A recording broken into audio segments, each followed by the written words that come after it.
Hello, this is Sensor Campino here with a new stream. In this stream I'm going to be going over the event week for this week in Grand Theft Online. But yeah, as per usual the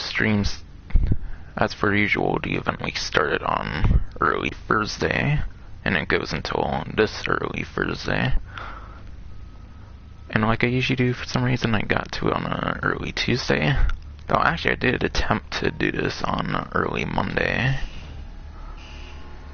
However, my internet was assigned to be a fucking bitch, so I still have to redo it here. And hopefully this one can go all the way through this time. Hopefully this stupid ISP won't be a bunch of dumb fucks or something and ruin it like they did last time.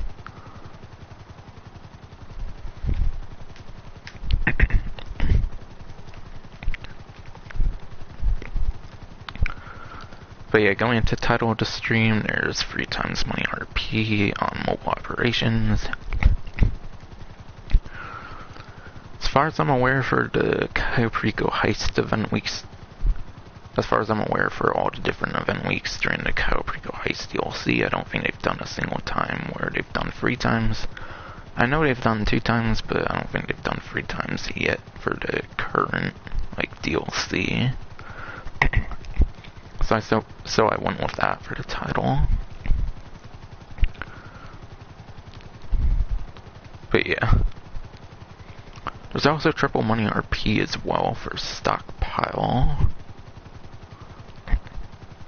Stockpiles and adversary modes, which, I don't really feel it's gonna pay all that great.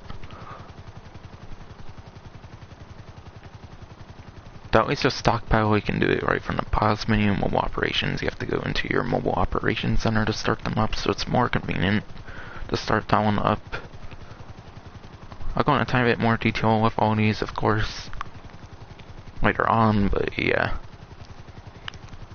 Further into my spectator, there's also 2 times my RP on treasure chests and hidden caches. And if you've been playing the event already, then I think the treasure chest and the hidden caches are honestly kind of the best part of the event week for a money-making opportunity. Treasure chests, you have to do treasure chests like while you scope out Cayo Perico. It's a like daily collectible that you do while scoping out Cayo Perico. There's 2 treasure chests every day. I think normally you can get like 30,000 from both of them. It's like 15,000 each or something. So you could probably get like 60,000 from both of them each day. And hidden caches are the like daily collectibles underwater. Those are the like daily underwater collectibles. And actually going to treasure chests, one's always above ground and I think one's always underground. Not underground. One's always above ground and then one's underwater, I think. Every single time with the treasure chest, from my understanding. Hidden caches, those are like 10 collectibles that are underwater that you can use like the sonar. That you have to use like sonar for. And there's also 50% off the Liberator for one of the like discounts that I thought was worth highlighting. Yeah, it's a very limited vehicle. It's not typically in the game. Unless they made it like through an update or something where like the 4th of July content's like permanently in the game. But as far as I know, they still like do limited releases of the 4th of July content. It's not like the Valentine's content, I believe, where they made it to where it's always in the game.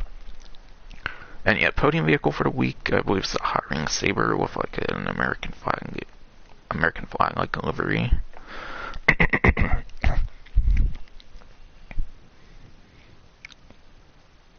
So yeah, pretty fitting podium vehicle. And yeah, as you can see, I already did a lucky wheel spin, because I originally did do this stream earlier.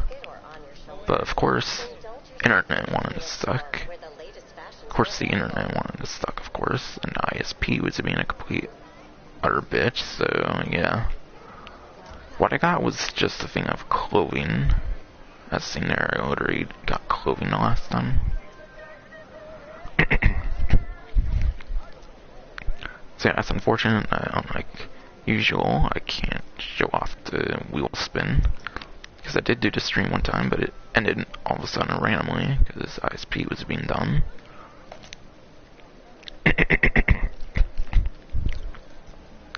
or internet service provider, aka, for those who don't get the acronym.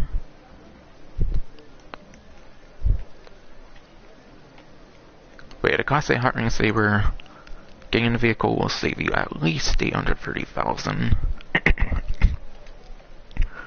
Livery, I would imagine, would be anywhere from $20,000 to $30,000 at max, so if you keep the livery, that can be like another $20,000, so at most probably $850,000, $860,000 at most you're looking at, probably in savings. But yeah, Hot Ring Saber is kind of an interesting podium vehicle. Performance is not, unfortunately, that great, but it is great in other aspects compared to certain other podium vehicles, which I'll explain. But yeah, Hot Ring Saber for lap time is 50th place, which is a below average lap time for the sport class, which has like 70-ish vehicles, so that is pretty low for a lap time. But for top speed, the Hot Ring Saber is 17th place. So that's 50th place lap time, 17th place top speed. And credit for lap time and top speeds will go to Bruffy 1322. I use a spreadsheet for the information I get for lap times and top speeds. So any of that kind of credit goes to Bruffy 1322. But yeah, while it's not the best performing, and you may think 17th place lap time could be pretty decent, but honestly I think if a vehicle's not in the top 10, it's not really too decent anymore in this day and age in Grand Theft Auto Online. So being a good few to several placements beneath, several placements beneath the top 10, I feel that's not necessarily that great either way for top speed even, but still definitely significantly better than its lap time. But yeah, there is a couple interesting things though about the Hot Ring Saber, which I honestly kind of feel makes it pretty worth it. At least one of them. One thing is that it has 30-ish liveries, so it actually has a lot of livery options, believe it or not. Most vehicles in the game tend to only have like 10, maybe like 15 liveries for the most part. Kind of the only other vehicles I can think of that tend to have 30 liveries on it tends to be any of like those really recycled like gun running liveries. Like there's a lot of like gun running liveries that they put on a lot of vehicles for some reason, and they still do it to this day, I believe, with the latest update even.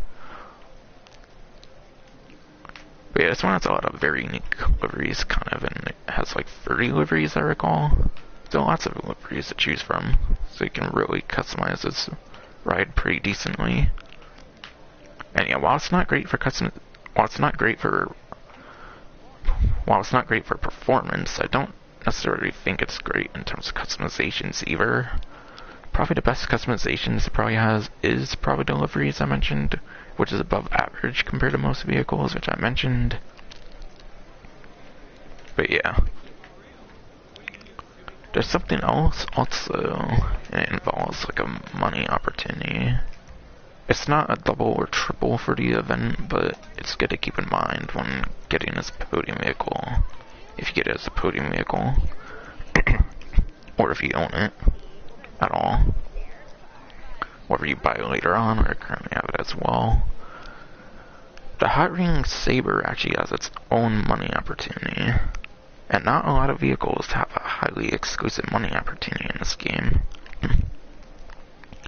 Like, yeah, it's just stunt racing, but it's something at least that no other vehicle can do.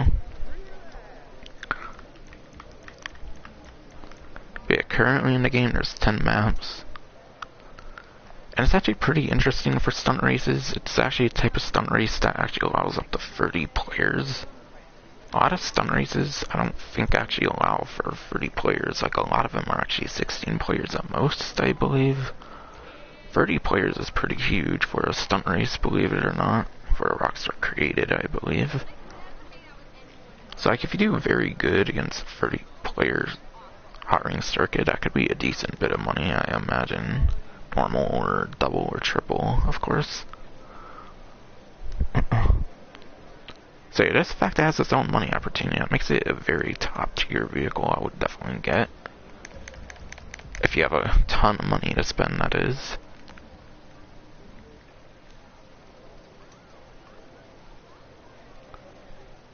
So just for that alone, very worth getting. So while it's not great for performance, unlike most vehicles, it has its own money opportunity.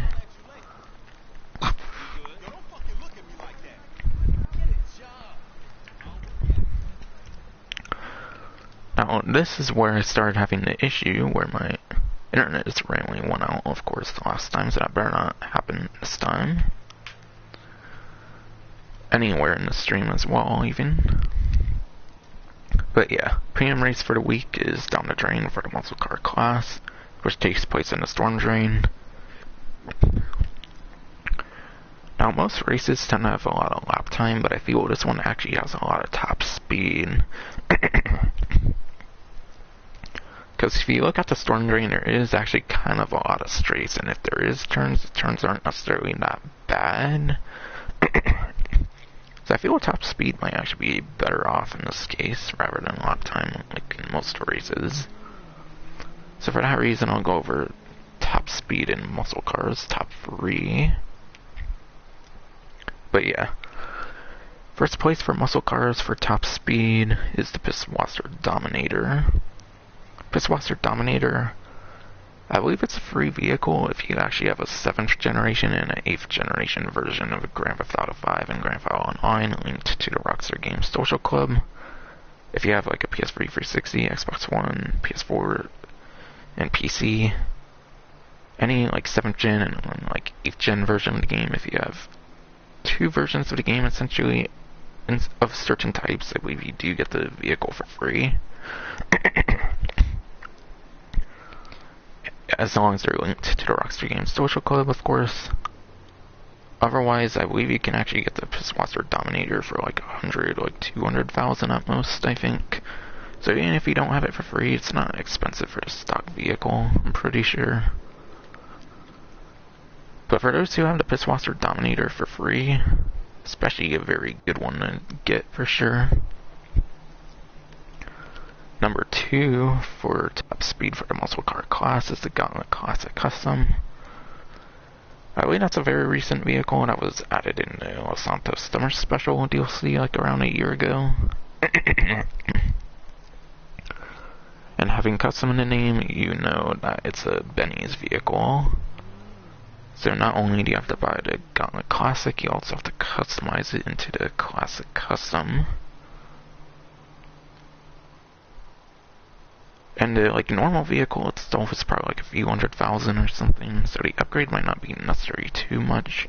I believe the more expensive vehicles have less expensive upgrade prices from what I know, and then the ones that are not as expensive normally tends to have the higher upgrade prices. But it got in Classic Custom, I feel, at least to get it to the custom version, probably around $1 million, so all that spending when you can get a vehicle for free or a couple $100,000 at most.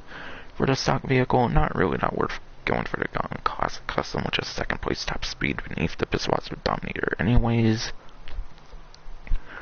And then the Gauntlet Hellfire is 3rd place, not to be confused with the Gauntlet Classic.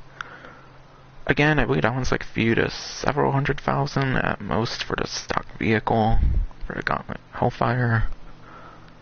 So yeah, not really that worth going for that over the Pisswasser Dominator. In terms of top speed for muscle car class, which like I said, Storm Drain has a lot of straights, so I feel actually top speed is a very good thing to put into account for this particular race. If for some reason you were to do it for the last couple days of the event week.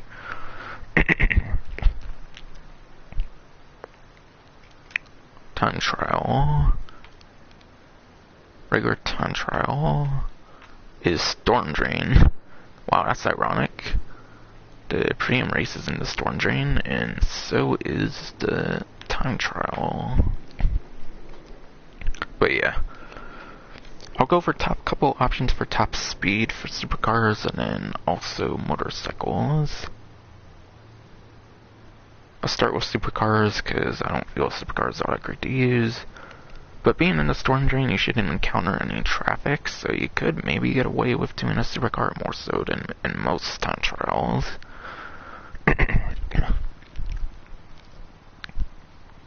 So yeah, I'll go over top couple supercars for top speed.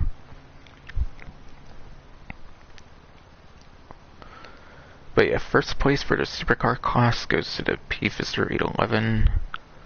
I'm pretty sure that vehicle is like 1.1 million, 135, 1,145,000, something like that. And I think it's actually the best vehicle again to take advantage of, not just because of its placement, but also because of its pricing structure as well, which I'll explain later.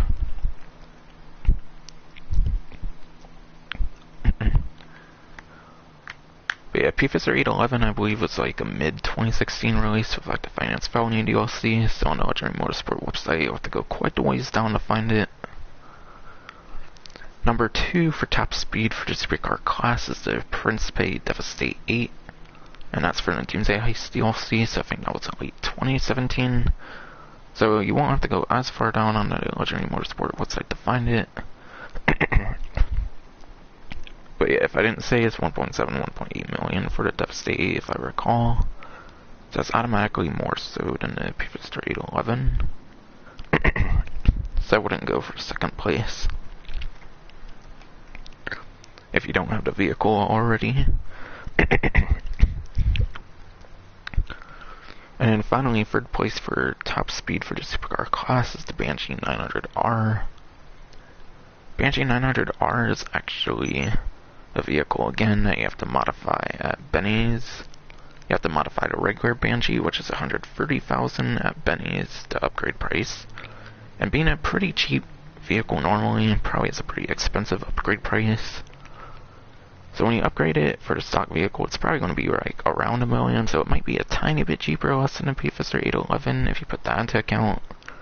After like performance upgrades and stuff like that, I don't really feel it's necessarily all that worth it, so I'd definitely go for P-Fister 811 if you don't have any of the top 3 for top speed on a supercar, if you wanted to use a supercar.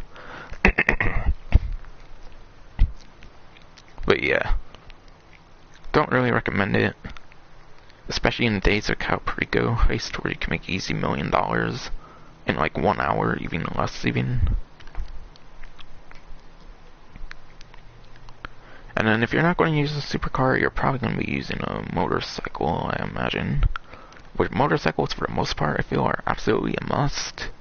Though again, keep in mind, this one's in the storm drain, which doesn't really have, like, NPC traffic in it, actually. So you could probably get away more so with doing a vehicle, like a proper like, car in this particular time trial, so it might be worth trying out. For sure.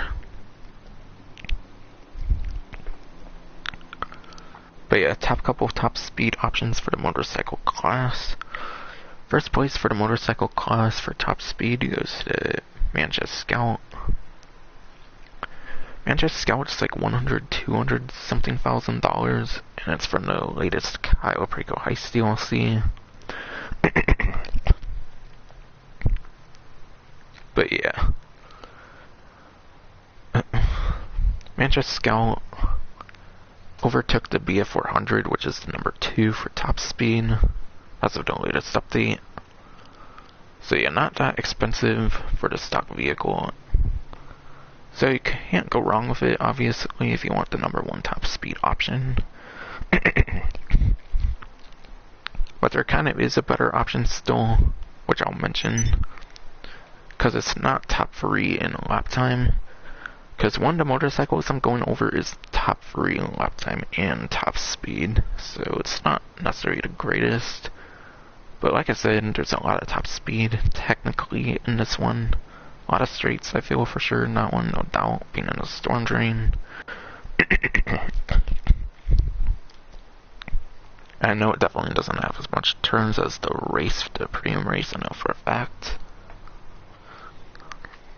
But yeah, Manchester Scout, same for the other motorcycles I'm going over, you have to lean backwards with the stick as if you're doing like a wheelie, if you want the best possible speed in any of these motorcycles.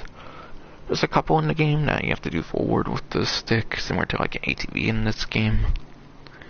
And then there's also the Shotara, I believe, where you can lean forward or backwards, but all the vehicles that are top 3, top speed, you have to lean backwards with the stick as if you're doing a wheelie, like you do for 95% motorcycles in the game. If I recall correctly. But yeah.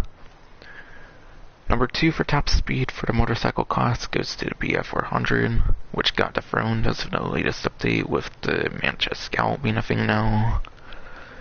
BF400, though, believe it or not, does actually still have a good use that even the Manchester Scout does not. While it's now 2nd place for top speed, while it is number 2 top speed for motorcycle class, you can actually use the BF400 in off-road races.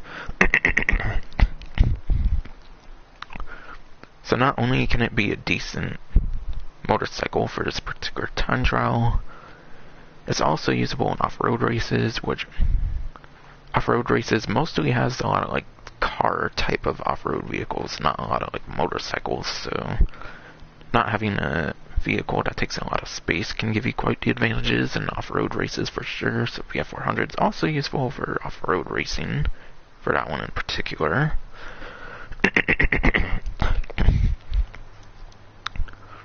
And then finally, and actually I believe that one's around the same price range as the Manchester Scout, since I don't think I mentioned price on the BF400 yet. But yeah, this one's kind of the best overall time trial vehicle for 3rd place in the motorcycle class, and that is actually the Body 801. It's a 3rd place lap time and a 3rd place top speed. So yeah, literally 3rd place lap time and 3rd place top speed for the motorcycle class, the Body 801, which is from day 1 of the game, whereas the 2 above it are from DLCs. And the Body 801 is even significantly cheaper than the 2 above it, being only like $10,000, maybe even less than $10,000 for the stock vehicle. Whereas the ones above it are like $200,000, I believe, at most. So yeah, Body 801 is quite the cheap vehicle for the stock vehicle. And with customizations and stuff, you could probably get it, for the ones that matter with like performance and stuff, you could probably get it to like $250,000, $500,000 for the performance upgrades that matters at most.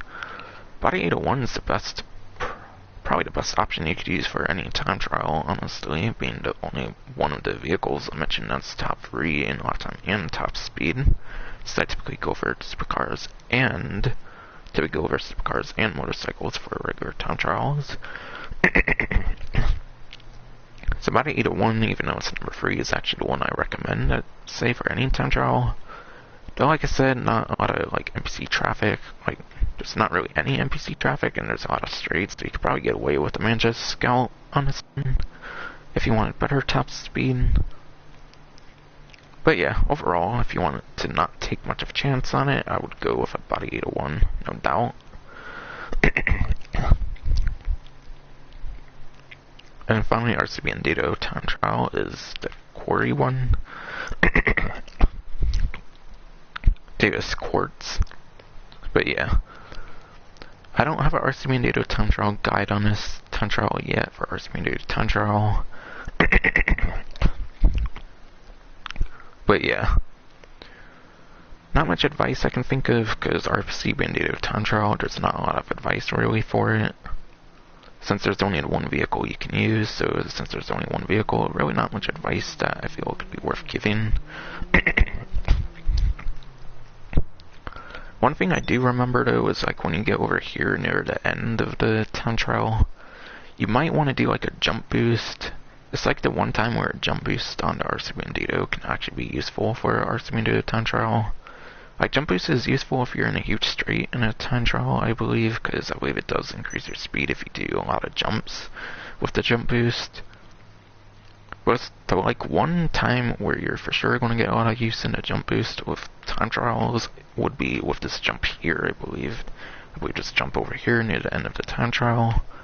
That's the one thing advice I mainly remember. But yeah, if you want a like guide on R3 NATO time trial, I recommend GTA Men. He does really good time trial guides with commentary, I believe, as well. If you don't care for commentary, then there's GTA series videos, but like I said, they don't commentate, so you gotta pay attention to what they do in terms of like how they do the time trial. And yeah, I have done like 4 time trial guides, but I got pretty bored of the series and would rather, when I do make videos ever, I like put it on videos that take like more effort and are more fun to make and whatnot, so I haven't really bothered with that series for a while. Probably over a year now, I believe. But yeah, GTA Man, I think it's definitely a good source for time trial guides. I don't watch them personally, but I assume they're very good.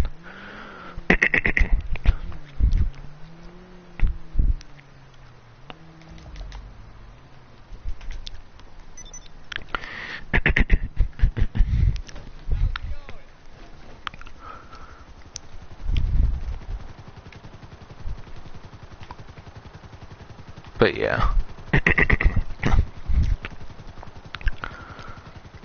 Now we'll be going over money opportunities. Unfortunately, I don't really feel the money opportunities are all that great.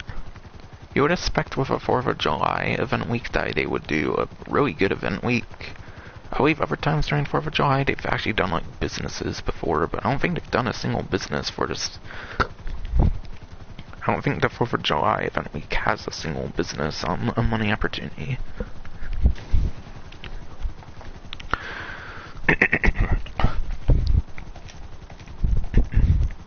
I'll start with the pause menu, and I think there's only one. That's on the spectator.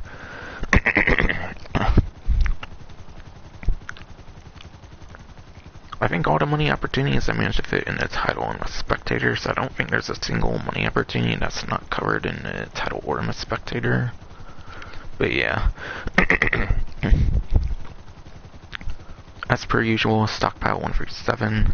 Stockpile, the adversary mode has 7 maps, which most adversary modes do. But yeah. It's pretty fun adversary mode for those who like using a lot of like aircrafts in the game like myself. Pretty fun for sure.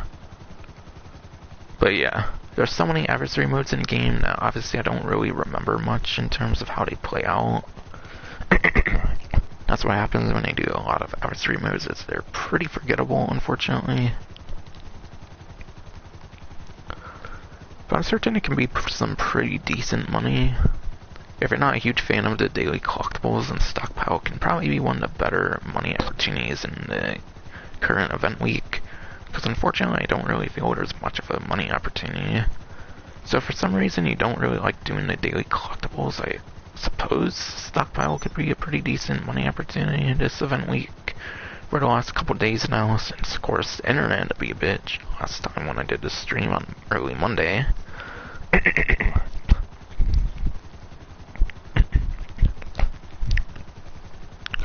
But yeah.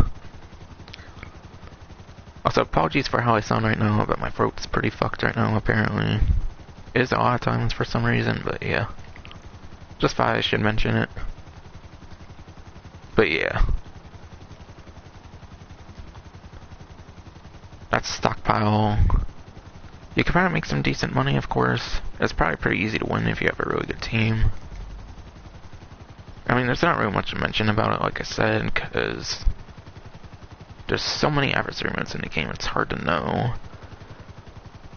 The most that makes a difference, in my opinion, when it comes to payouts, I believe, basically depends on the mode in general, like however long the mode tends to last. Some modes tend to last longer than other modes.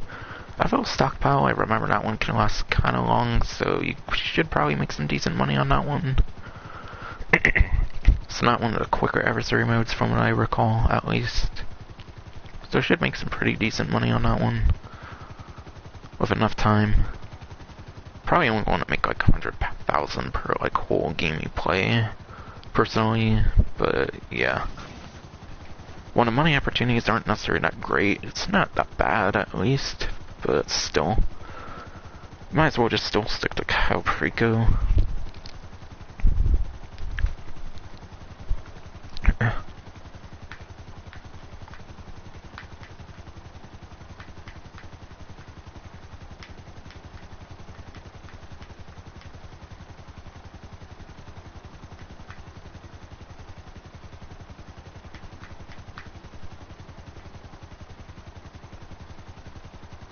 Alright, yeah. Apparently there is no businesses on double money or triple money, otherwise I would have put it in a spectator for sure, at least. But yeah, that's very unfortunate. You would think with a Independence Day themed event week there would be some kind of business. Nothing's more like American in this game than the gun running business, in my opinion. That's probably like the most American thing in this game, yet they didn't do the gun running business. 2 times or even 3 times money would have been pretty insane, but I don't think they really do that with much of any business in the game. But anyways, for the opportunities we do have, I suppose I'll talk about it now. And there's 3 times money RP on mobile operations. But yeah, mobile operations is the exclusive money opportunity you get for getting a mobile operations center. You have to go inside your mobile operations center. There's like a computer I think you access or something that lets you do like the different mobile operations.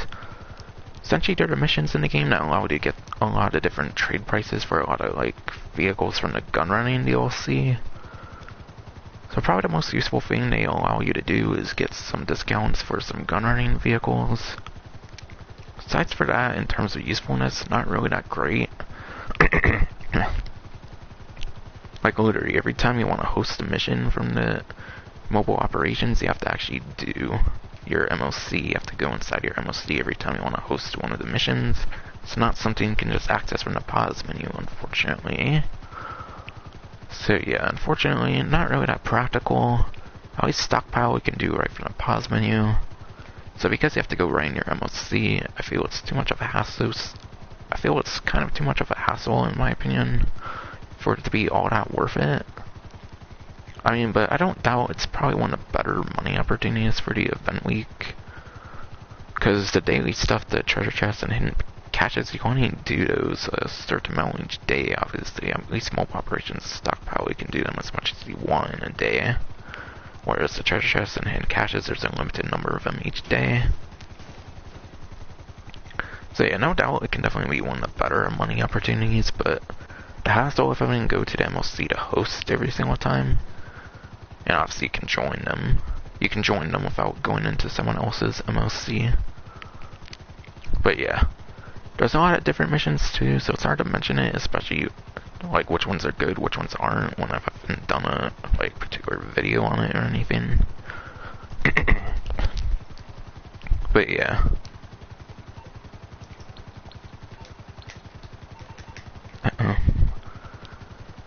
Some of them are quite long, so kind of good for payout, but also bad in terms of time. You should always go for like as little time possible and as good of payout as possible in as little time as possible. But yeah, the Dune FAV one I recall is alright. The Dune FAV mission I recall being alright, and that one's decently long, so you could make some decent money, especially on triple. There's an APC one. The APC one's also another quite long one. Same goes with like the half-track one. Those are quite some long ones. There's a couple of different ones involving the oppressor, I believe. Those ones tend to be quite fast. One of them, I believe, is quite easy. However, there's another one with the regular oppressor, I believe. That one's quite a long and hard one, so it's kind of a nice challenge and also can be decent pay. I believe the weaponized Tampa one, I recall that one being pretty easy, so that one's a pretty short one, probably some good pay. So it all depends on the mission, really. There's quite the varied missions. They're kind of like contact missions, but they're ones that you have to do in the MOC. You have to go in the MOC every time you want to host one. So they're kind of glorified contact missions. They're kind of they're kind of similar to like the Lowrider Casino and like the Super Yacht Life missions. They're kind of similar to those free contact mission strands in particular. Because you have like Agent 14, who has like actual dialogue in them, I believe. But yeah, not really worth all the hassle, I feel, going in the MLC every time to host one. And then finally, 2 times money RP on treasure chests and hidden caches. Treasure chests, as you can see with treasure chests, there's 2 of them. Treasure chests, you have to do those during the scoping out of Cayo Perico. So at least you can do Cayo Perico and go for treasure chests, at least you can kinda do that. Though you have to do it during the scoping out, which normally for scoping out I recommend just going for the primary, like finding the primary in the basement every single time. That's literally the only thing I recommend for the most part doing, aside for hacking the like signal box or whatever. Aside for hacking the signal box, you should pretty much only go for the like primary target in the basement, finding it every single time, so that every time you do scoping out it goes as quick as possible, so you can obviously do more and more Cayo Perico heists. So in my opinion, it's honestly not that worth going out your way for the treasure chest when it comes to scoping out Cayo Perico. Especially when it's normally 15,000 per chest, I think. 30,000, double that. Even still, I don't feel it's really worth, like, changing how you scope out Cayo Perico, assuming you're doing it efficiently, of course. I feel just going for the treasure chests makes scoping out inefficient. Like, I know obviously you can do it during one scope out, but it's not really worth the time and effort, in my opinion. Even if you do look up the locations on like a guide or something like that, even then I don't really feel it's not worth the effort, quite frankly. Might just be me, personally, but I don't necessarily think that's too far-fetched logic in terms of thinking of if it's worth your time or not. Another one, though, there is another money opportunity in terms of daily collectibles, and I'll kind of show it off, actually. I'll call in my Torador and then use like the sonar, because it involves using like the sonar. If you don't have sonar, it's not worth bothering with the hidden caches, in my opinion. But if you do have sonar, it could be worth going 10, 20 minutes maybe out of your day going for these or something. And also, if you don't have a Torador, I don't feel it's worth going for them either. So if you have a Torador, and actually you don't need to buy sonar on the Torador, but I think you do for the Kazakta to get the sonar on the Torador. So I'll call my Torador real quick. And if that's not the right pronunciation, I don't really care. I'm pronouncing it the way that I think it's pronounced, so be it. If it's for some reason the wrong way.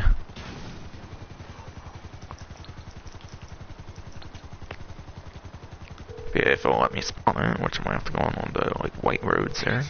Alright, there it goes. Let me know. It's coming at you.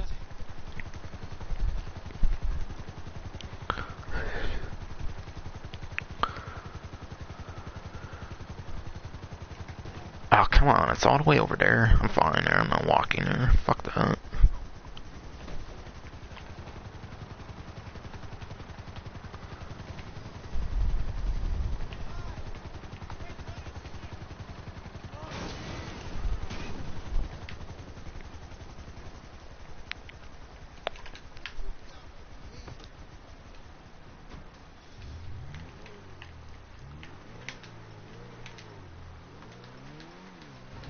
But yeah.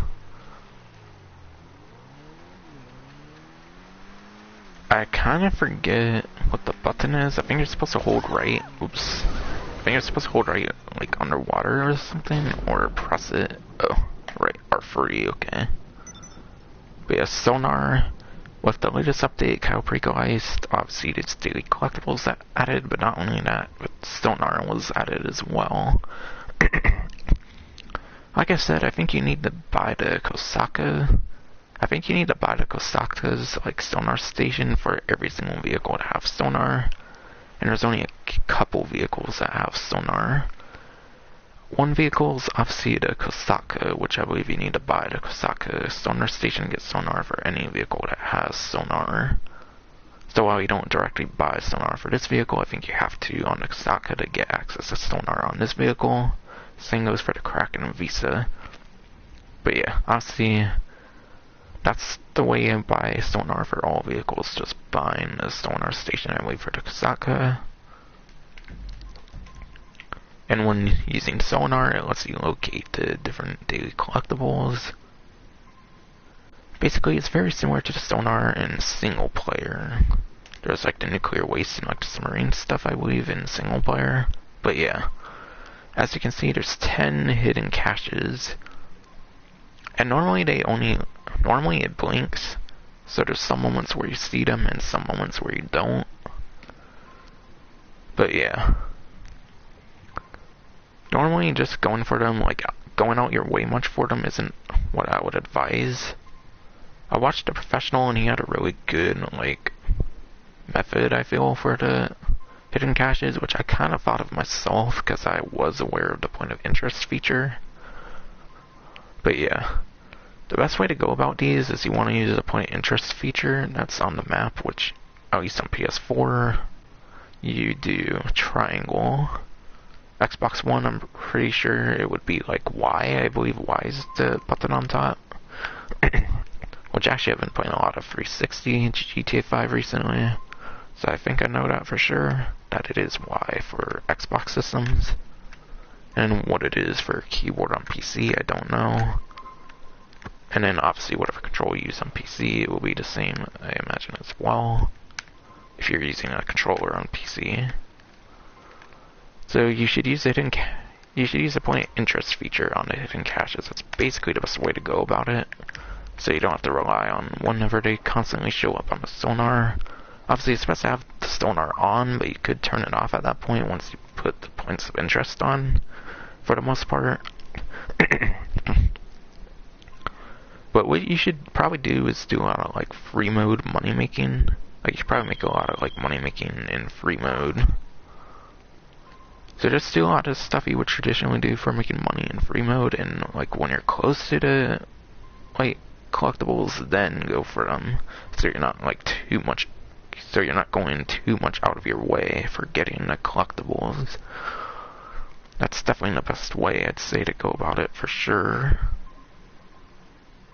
Which I mainly got that from the professional, but I kind of knew the point interest feature myself. So it's what I would have recommended even if I didn't see that anyways. But yeah. That's definitely, I think, the best way to go about that. Basically, anytime you're near one, just go for one, essentially.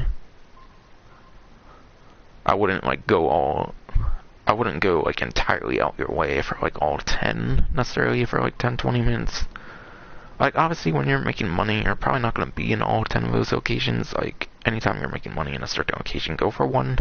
And then when it gets near the like last hour of the day or something, or whenever during the last hour before they tend to change, which would probably be like 11 PST or something, probably the same time as daily challenges, I would imagine, or something like that. During that last hour before like all that stuff gets reset or whatever, then I'd go for them, for the ones that weren't nearby when you were making money through other methods. So hopefully that explains it, both for the last couple days of the event week and for any time after, obviously, as well. And that should conclude all the money opportunities for the event week. So hidden caches, I think, is definitely the best one. They might be like 5,000 normally, so you might make like 50,000 from them normally, so double money might be like 100,000 per day, so it's pretty decent.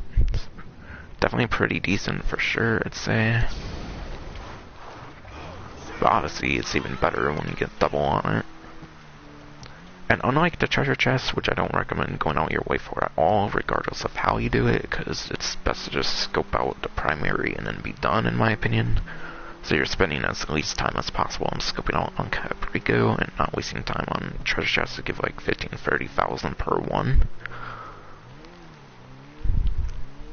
unlike treasure chests, the hidden caches are highly worth doing in my opinion, especially when there's not that great of money opportunities during this particular event week if you wanted to do something in terms of money making for the event week in particular.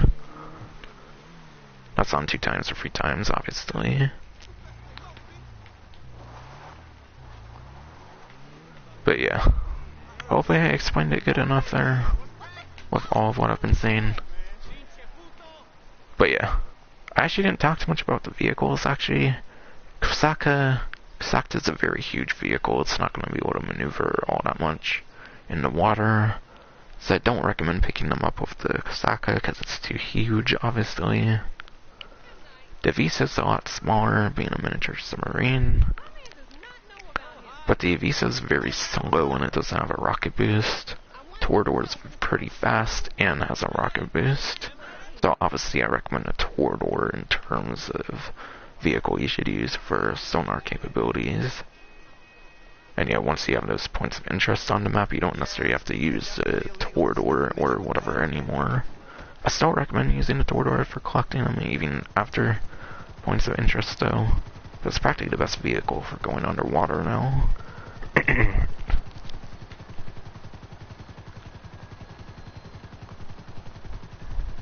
But yeah, that should have been all the money opportunities.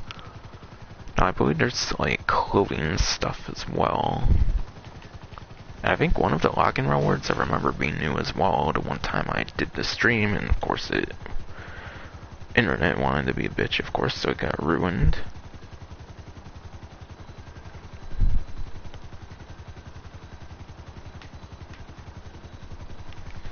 But I'm gonna make sure I cover all the login rewards as well.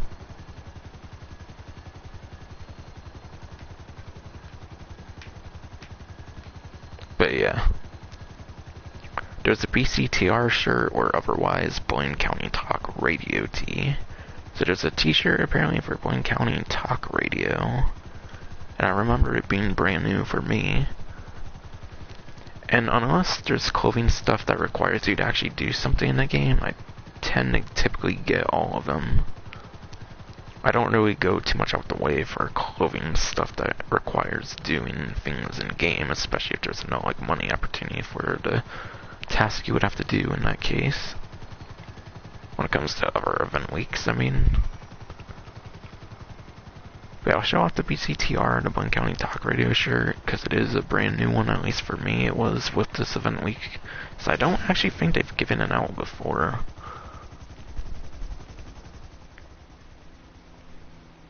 And yeah, Blaine County Talk Radio is actually a radio station, but I think you can only get it in the desert area, as the name suggests.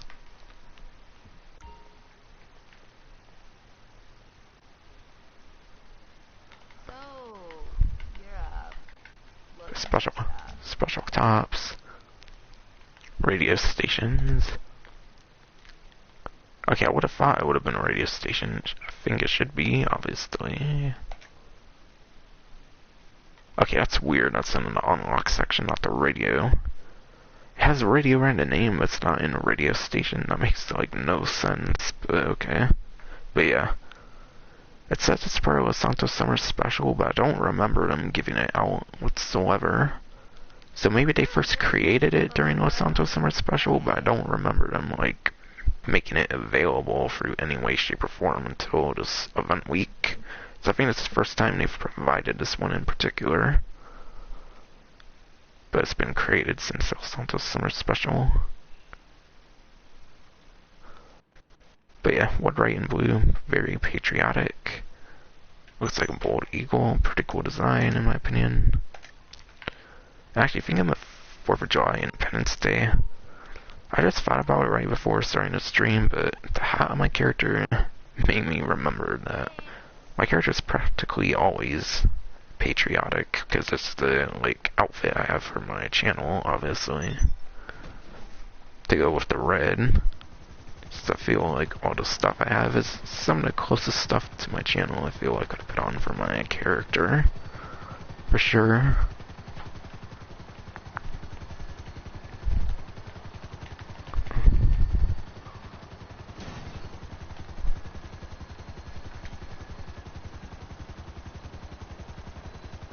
I think that might be the only thing in terms of clothing. In terms of a login reward, there is clothing you can actually earn for business battles, I believe.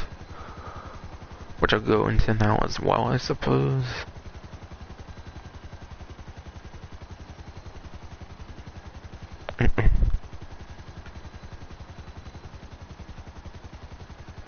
But yeah, if you want the Pisswasser beer hat, Benedict beer hat, Patriot beer hat, Super Wet beer hat, or even the Statue of Happiness t-shirt, there's 5 different clothing things that can offer business battles.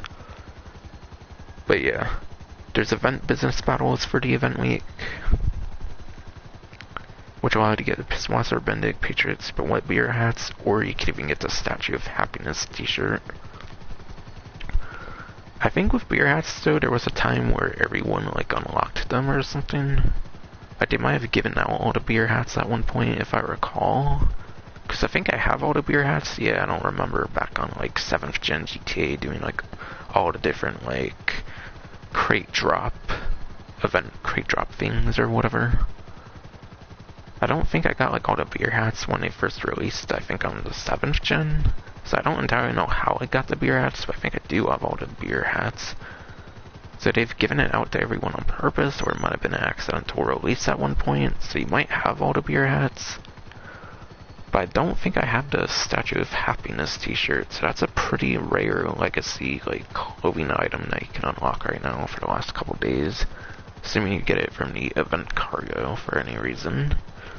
I think it's entirely possible to get duplicates though, so unfortunately you're not guaranteed to get it if you were to get all 5, I believe. Or like all 4 before it, you're not guaranteed. Like for example, if you get all 4 beer hats, I don't think you're guaranteed the Statue of Happiness shirt. You still, I believe, have a chance to get it. And for those who don't know, the Statue of Happiness is a like landmark from Grand Theft Auto 4's rendition of Liberty City. I don't think there was a Statue of Liberty in Grand Theft Auto 3 or Liberty City Stories. I don't think so, or any other rendition of Liberty City in this series. So yeah, it's in reference to GTA 4 and its episodes as well. Lost and Damned and the Ballad of Gay Tony.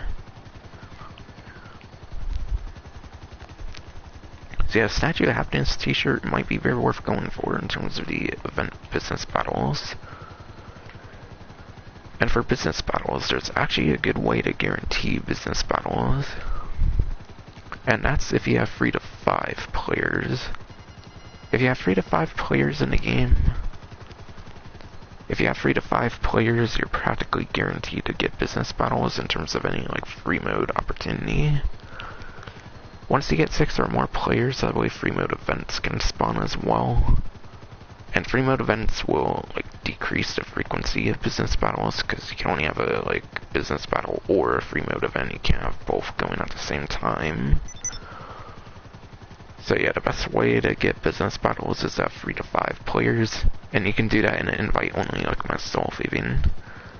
So if you're in a 3 to 5 player invite only, as long as there's like 3 people outside like apartments and stuff like that, there has to be 3 people active in the map, I believe, not like say in apartments and stuff. Then that guarantees business battles having the like highest frequency, because no other like free mode thing will spawn. Once you get 6 or more though, then free mode events will spawn for 6 or more players. So I recommend sticking to the sweet spot of 3 to 5 players if you're trying to grind business battles.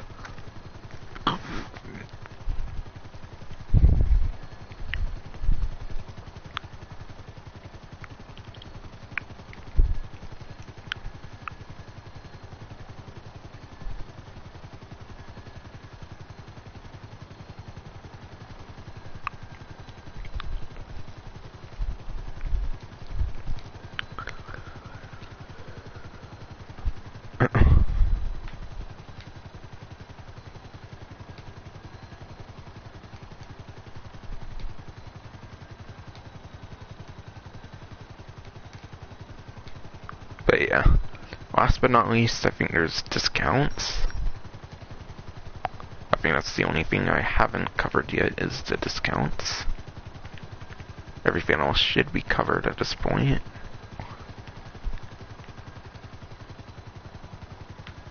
Okay, let me think of a spot to land for good for a while, hopefully at least. Really, man, why is this helicopter so weak? I swear. Like, it's not that noticeable when going Cayo Perico, but just randomly landing time and time again. It decides to randomly smoke, and it's irritating. Even with very soft landings.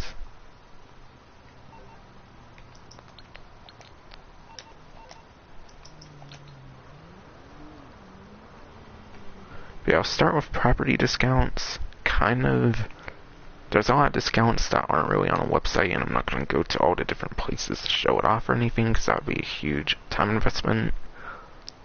So I'll probably just list them on the websites and stuff for discounts that aren't on the websites whatsoever.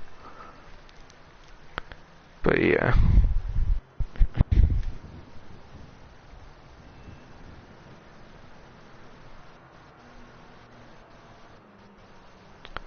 I think there's bunker discounts, it looks like, and then there's the MLC, I believe, on discount as well. So those are a couple property discounts, I believe.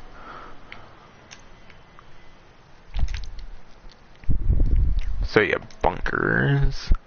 So while there's no business opportunity, unfortunately, there is a discount on bunkers, at least though. And I think this one's the most expensive, the Thompson Scrapyard Bunker, I believe. Almost 2.3 million. Normally it's 1,145,000 right now, being half off and all, pretty decent. Half off on bunkers, they don't typically do a lot of 50% on properties. I feel it's been more common recently for at least 50% on properties. But yeah, 50%'s a pretty good discount, so if for some reason you don't have a bunker, definitely a good time to take advantage. And yeah, renovations also 50% off. But yeah, style. Personal quarters lets you spawn in the property. Style is just purely cosmetics. I'm not gonna bother talking about that one. Personal quarter. This allows you to spawn inside of the bunker. And quite frankly, I don't feel the bunker is really a great spawning property in the game. I mean, if you're doing a lot of stuff currently in the bunker, maybe it's kind of worth spawning in if you want to get, like, right to your bunker. If you want to, like, buy supplies for it and stuff at certain points. I mean, but there's not a lot of, like, good vehicle access and stuff like that. Like, right when you spawn on the property. So I don't really feel it's a very good spawning property for that reason. So I don't feel personal quarters is all that great. But it does have its uses, letting you spawn inside and whatnot. Shooting range. Shooting range you wouldn't expect necessarily to be that great. You might assume it's just to increase your shooting skill, which is very easy to increase normally if you're doing like missions and stuff like that anyways. But the shooting range is actually kinda useful actually. There's like certain exclusive stuff you can unlock for the shooting range. And I'll show it off actually in game as right now. But the best thing you can unlock for the shooting range actually has to do with rollables. But yeah.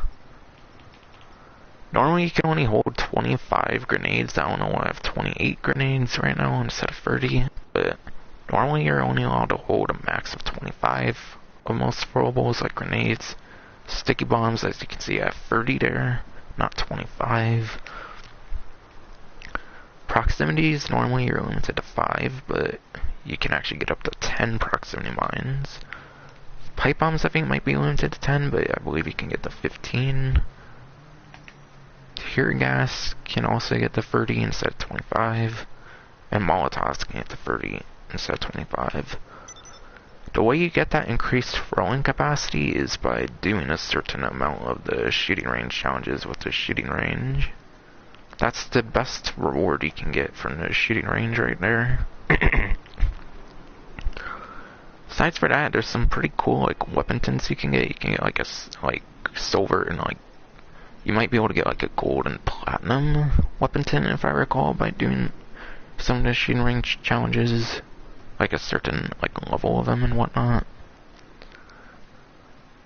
I think there's like 3 different levels of shooting range challenges. I think the first level might be like gold and platinum like weapon tints, if I recall. There's like a second level of challenges I have to do, which gives you the 5 increase in throwing capacity. So all the like proper throwable weapons, not including jerry can, all of those get a +5 on their throwing capacity if you use those a lot, which is pretty nice. And that's the best reward you get from the shooting range.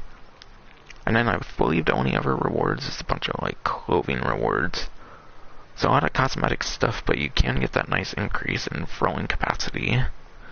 So that is actually kind of worth getting the shooting range for, believe it or not. Especially if you use a lot of throwables, especially then, very worth doing for sure.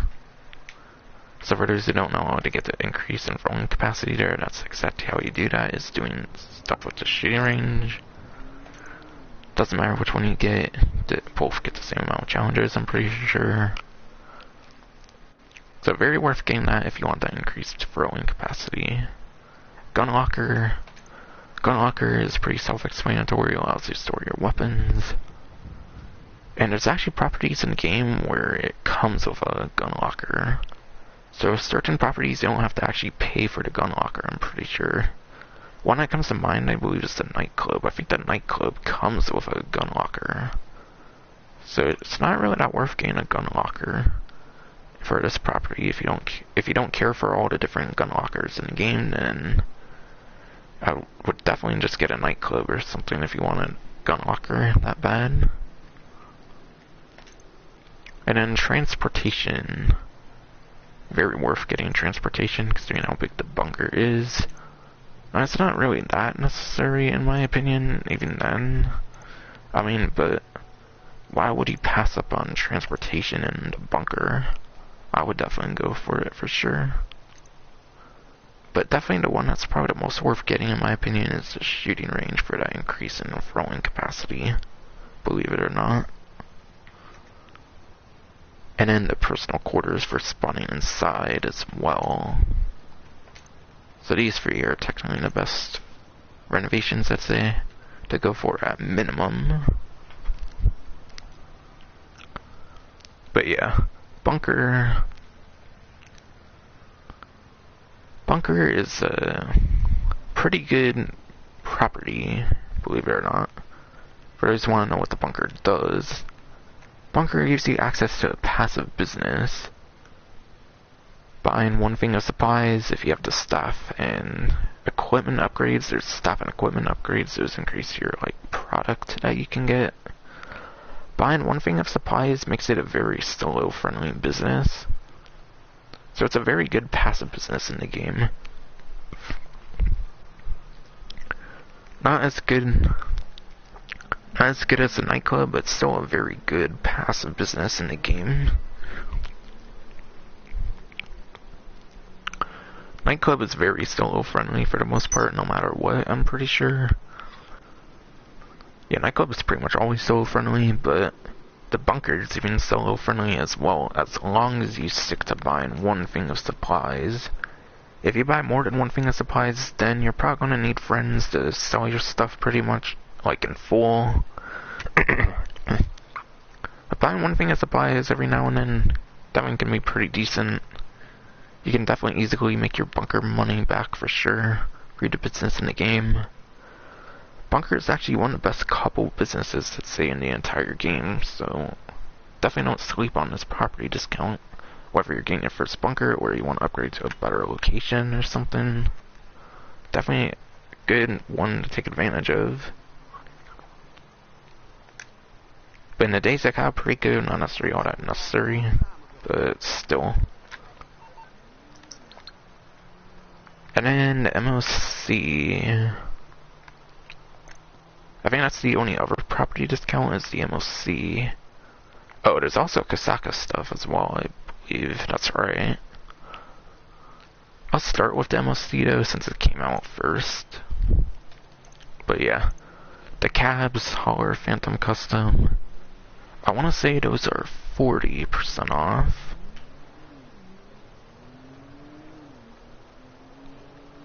Yeah. Upgrades, modifications, and then the MLC itself is 40% off, not 50, but 40. Phantom Custom might have some, I don't know. There's not really too much of a difference from what I know with the Hauler and Phantom Customs.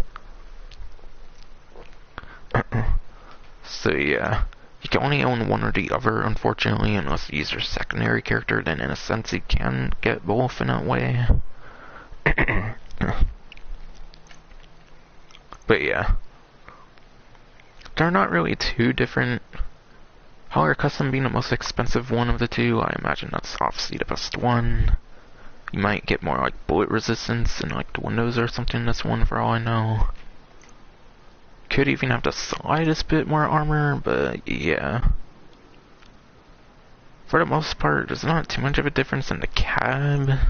So I would probably go to a more expensive Hauler Custom, obviously. Command Center.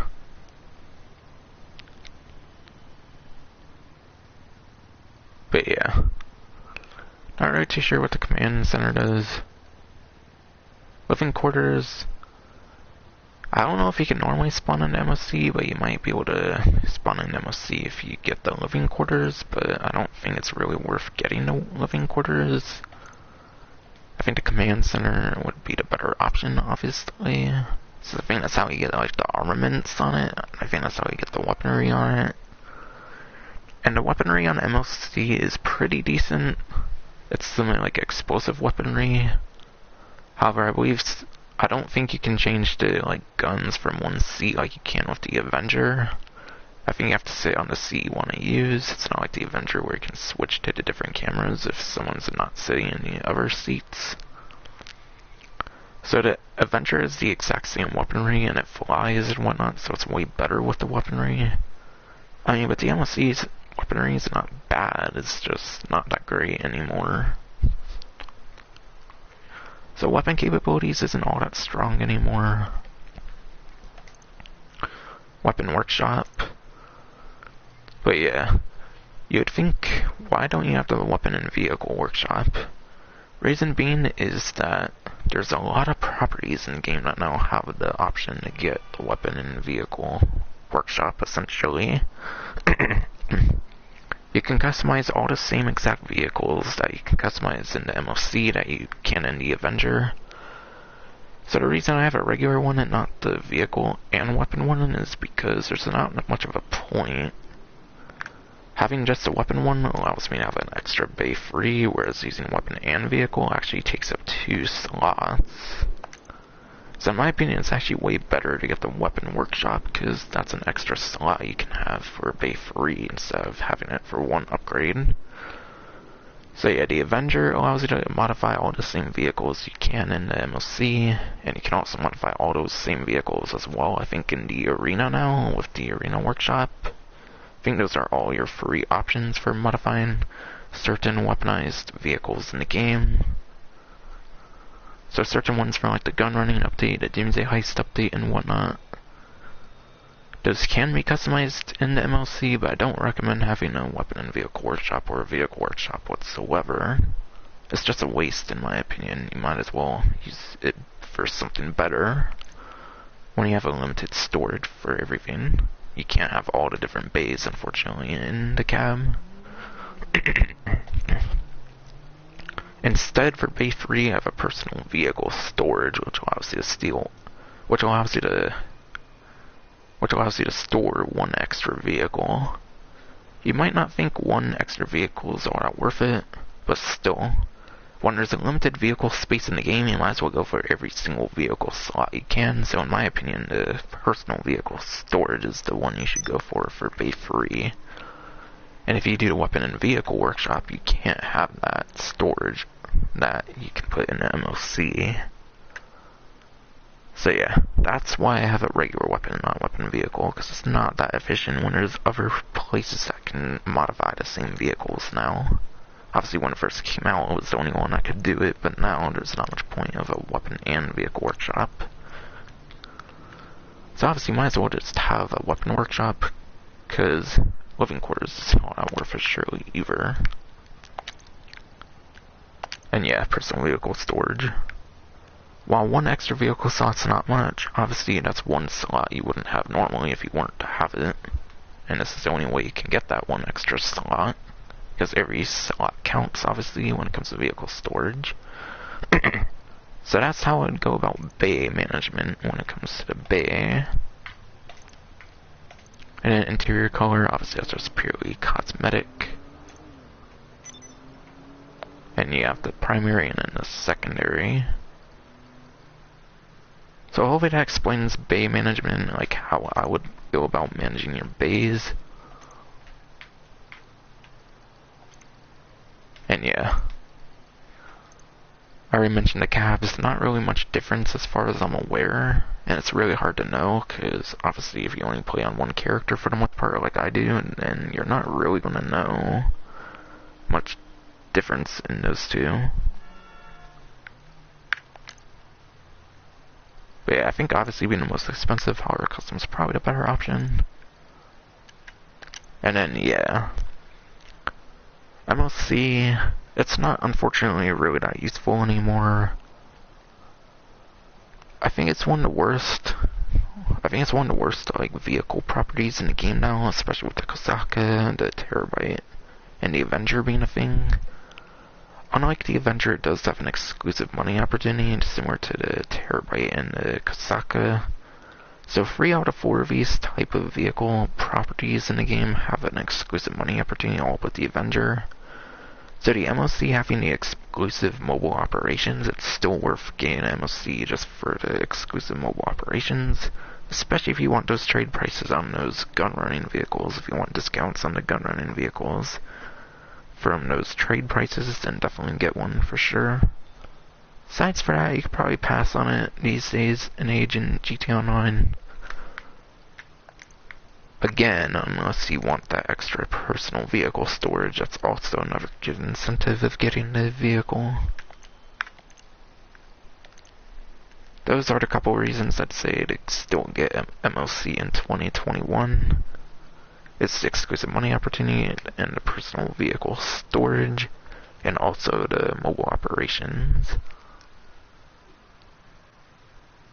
Mobile operations and the personal vehicle storage are probably a couple reasons.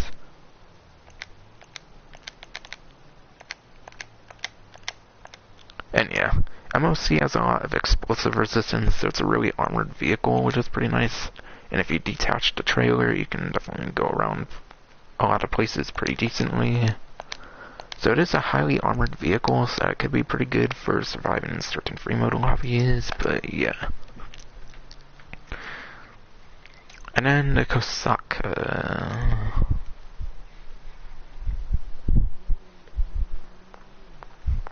Apparently the Kosaka also has some discounts.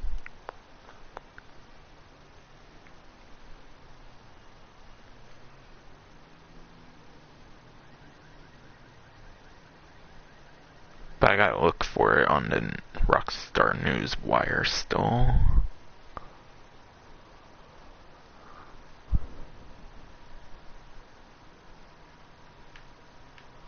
Okay, I'm not seeing much on the Kosaka. So I still have to search around on the news wire.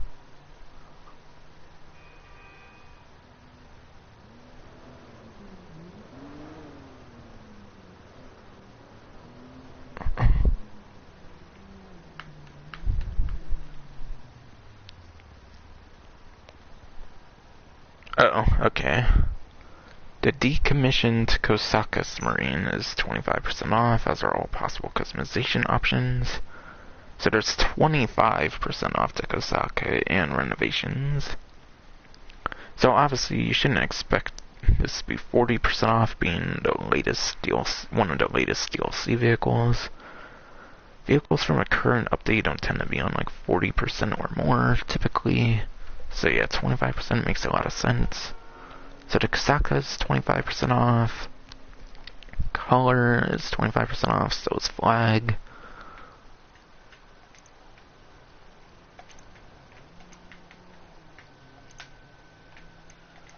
Sonar station, I don't think I can view that one. I don't know if there's a way to view it, unfortunately. Oh, okay, yeah. I guess for some reason clicking on that stuff allows me to view the stuff I already have, which is weird. But yeah, sonar station is how you get the sonar capabilities, as I mentioned. Which for the most part, the best thing it's going to do for you is give you access to the hidden caches, which like I said, only have 50,000 for like all 10 or something, I think. Maybe 75,000 at most, like 100, 150,000 on the double money right now for the last couple of days. I mean, you have to go a lot out of your way to get the stuff, even if you use the point of interest feature like I mentioned on the pause mini map. Even if you do that, I feel you have to go a lot out your way to get those, even still. So if you don't want to go much out your way underwater and whatnot, it's probably not all that worth getting it, quite frankly, for the sonar station. But aside from that, it allows you to view other submarines that are underwater. So if you're worried about getting attacked in a public lobby by another submarine, it could be worth getting for that reason too. But it's some pretty niche uses with the sonar station in my opinion. Not all that worth getting it in my opinion. Guided missiles. Guided missiles. And actually, for the whole entire Kasaka, I have a whole entire review and guide on the Kasaka. So I'd refer to that mainly. I might not talk too much about it actually, to try to speed up the stream, of course. Guided missiles is its #1 attacking method. So the #1 weapon in my opinion for the Kasaka is the guided missiles, if I recall, when I did a review and guide. Because it has an insane 4,000 meter range.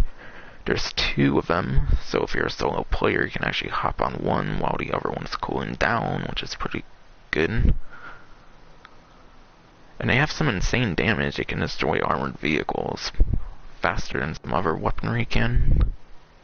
But they're kind of hard to aim with in return, though, from what I recall. I mean, it's the best, like, attack capabilities it has, so I'd probably get it for that reason. Weapon Workshop, like with the MLC, allows you to modify Mark II weapons. Personally, I would kind of consider getting it on MLC, because you don't have very much Bay 2 options. Yeah, there's not much Bay 2 options for the MLC, so I'd probably get the Weapon Workshop for the MLC. However, there is a Weapon Workshop you don't have to pay for, actually, and that's the one in the arcade. There's a Weapon Workshop in the arcade which you don't have to pay for. The way you unlock it, I believe, is just by having a, like, active Diamond Casino Heist. So I think just having an active Diamond Casino Heist for the arcade actually allows you to have a free Weapon Workshop for that particular property. So Weapon Workshop, in my opinion, for most properties these days, not really too worth getting anymore, when you can just have an active Diamond Casino Heist with the arcade, and then you can just have a free Weapon Workshop, essentially. And then Moonpool vehicles. It said renovations, which I don't know if that includes Sparrow and the Kraken Visa, but I would assume it would. Sparrow, as you see, I use it all the time in my Event Week streams, going around the map and stuff. It's the new #1 top speed helicopter, which is very amazing. It surpassed the Velatus as of the latest update. Velatus is still worth getting though as a good secondary option, especially when your helicopter smokes from like a bad landing or something, as you've seen on the stream. If you're on at a certain point or something. Not that anyone's really going to be watching, but still. After it gets fully uploaded. And then Kraken Visa. Kraken Visa, in my opinion, is not really too worth getting, unfortunately. It's mainly a big waste of money, but if you want to collect all the stuff for the Kosaka, you might as well, obviously. Especially if it is on a 25% off discount. If it is. I don't know if it's counted towards renovations or not, though. Because I think it's the property and the renovations on discount, not necessarily the two vehicles separately. But yeah. Has some pretty decent weapon capabilities. Allows you to use sonar for viewing submarines underwater, other submarines underwater, and then also the collectibles with the hidden caches. Weapon workshop's free, whatever. You can get that in any other property for the most part. You can get that in a lot of other properties. Sparrow's an absolute must, in my opinion. If it is 25% off, the Sparrow is like the best vehicle in the game right now. Sparrow is the best way to do Cayo Perico Heist if you're not too hardcore in terms of speedrunning it or anything. If you're not a speedrunner, then the Sparrow is a pretty great option for Cayo Perico Heist. From what I hear from speedrunning, though, it's not a great speedrunning vehicle though for the Cayo Perico Heist, I believe. But still, if you're just casually doing it, like I kinda do, then very decent. Probably the best investment, one of the best investments in the game right now. And even if the heist gets nerfed in the future, I think the Sparrow still has very great potential regardless. And hopefully it doesn't, obviously. And yeah, I definitely recommend getting the missiles, for those who might not know, the missiles are machine guns. Obviously, because they lock on and whatnot. But yeah, Kosaka's very armored. Just like the MLC. It's actually less armored than the MLC. I think it's the least armored of these, like, property vehicles. I think it only takes like 10 missiles at most or something. Maybe a tiny bit under. So for a big vehicle, it actually kind of has disappointing armor, but it's not like barely any armor, like the Bombushka or something like that, for example. And yeah, it literally lets you do the best money-making opportunity in the game right now, the Cayo Perico Heist. Latest money opportunity, also the greatest right now. So, for that reason, very worth getting. Or one of the latest, more so. So I don't think I really need to say much. It's kind of the best money-making vehicle in terms of like where you start things up from right now.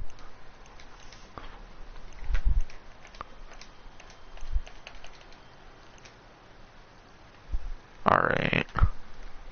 That should be, for the most part, all the property discounts in some way, shape, or form. And again, I do have a review on the Kosaka, so if you want more details on the Kosaka, I have an almost hour-long review because it was a huge vehicle to cover. There was a lot of stuff to cover with the Kosaka. So for that reason, I had to talk about it a lot. For those who wonder why that review is long, in case for some reason anyone were to watch it or something. Or of course, if you want a shorter review on it or something, you can obviously go to someone else.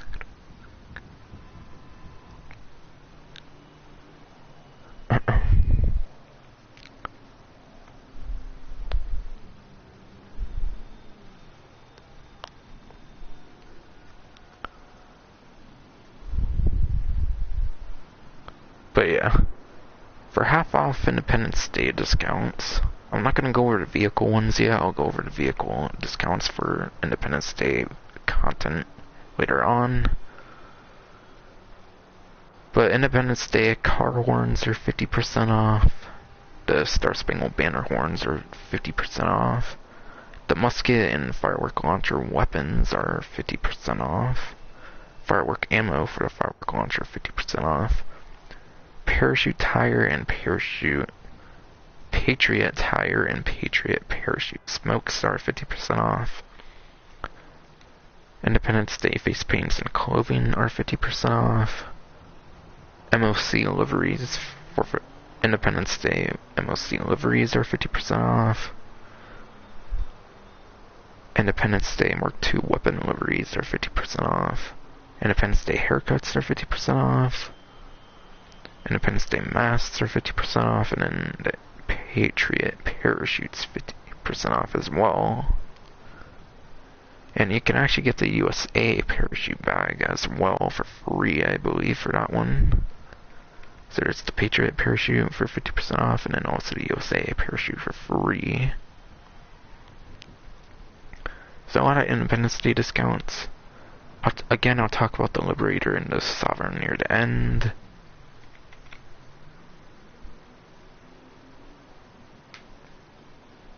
Now, I think it's just vehicle discounts to cover left.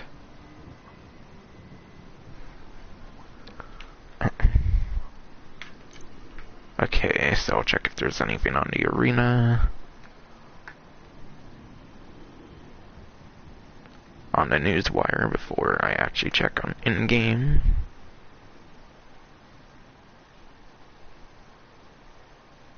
Alright, and there does not seem to be anything for the Arena War website. How about Benny's? I don't believe there's any Benny's discounts either, at least for discounts for non-Prime Gaming people. Even for Prime Gaming, I don't think there's any discounts for Arena or Benny's. I think the first discount website will be Elitist.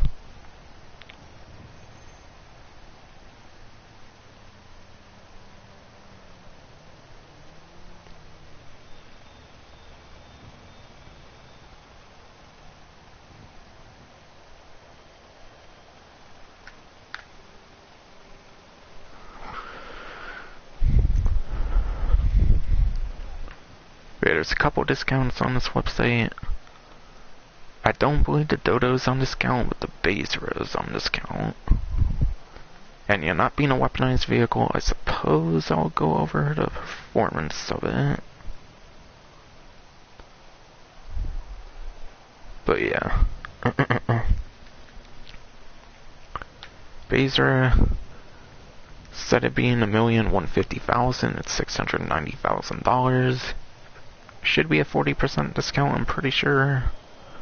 But yeah.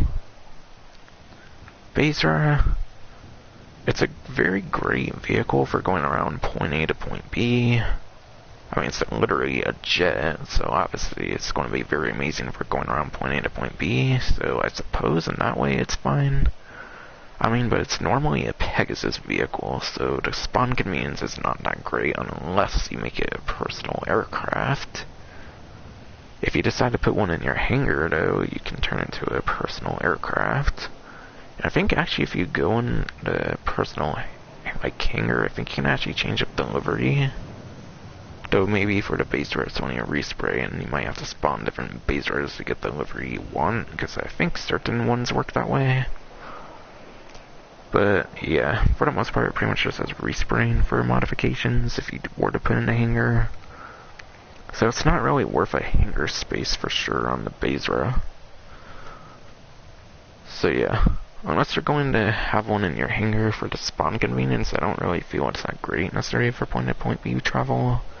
Because who's going to really want to spawn a Bazera from Pegasus every single time? I don't really think that's that convenient. But anyways, performance. The Bazera is 9th place for lap time. So 9th place lap time, which is in the top 10 at least. And then the Bazera is actually 10th place for top speed. So it is top 10 for lap time and top speed. Not that plane races are necessarily the most common thing, or air races are not necessarily the most common thing, I imagine. They could be somewhat common, I imagine. Uncommon, maybe. For like plane races, air races. But yeah. I mean, it's a pretty decent point A to point B vehicle, even if it's in the top 10. So I guess it could be kind of worth it, but it does a very niche. It's a very niche. It's a very niche. God damn it. It's a very niche use. aka it doesn't have very much usage in the game. But yeah. And then the Annihilator and Titan are also on discount. Annihilator, I believe, is a 40% off discount right now as well. So instead of being $1,825,000, it's $1,095,000.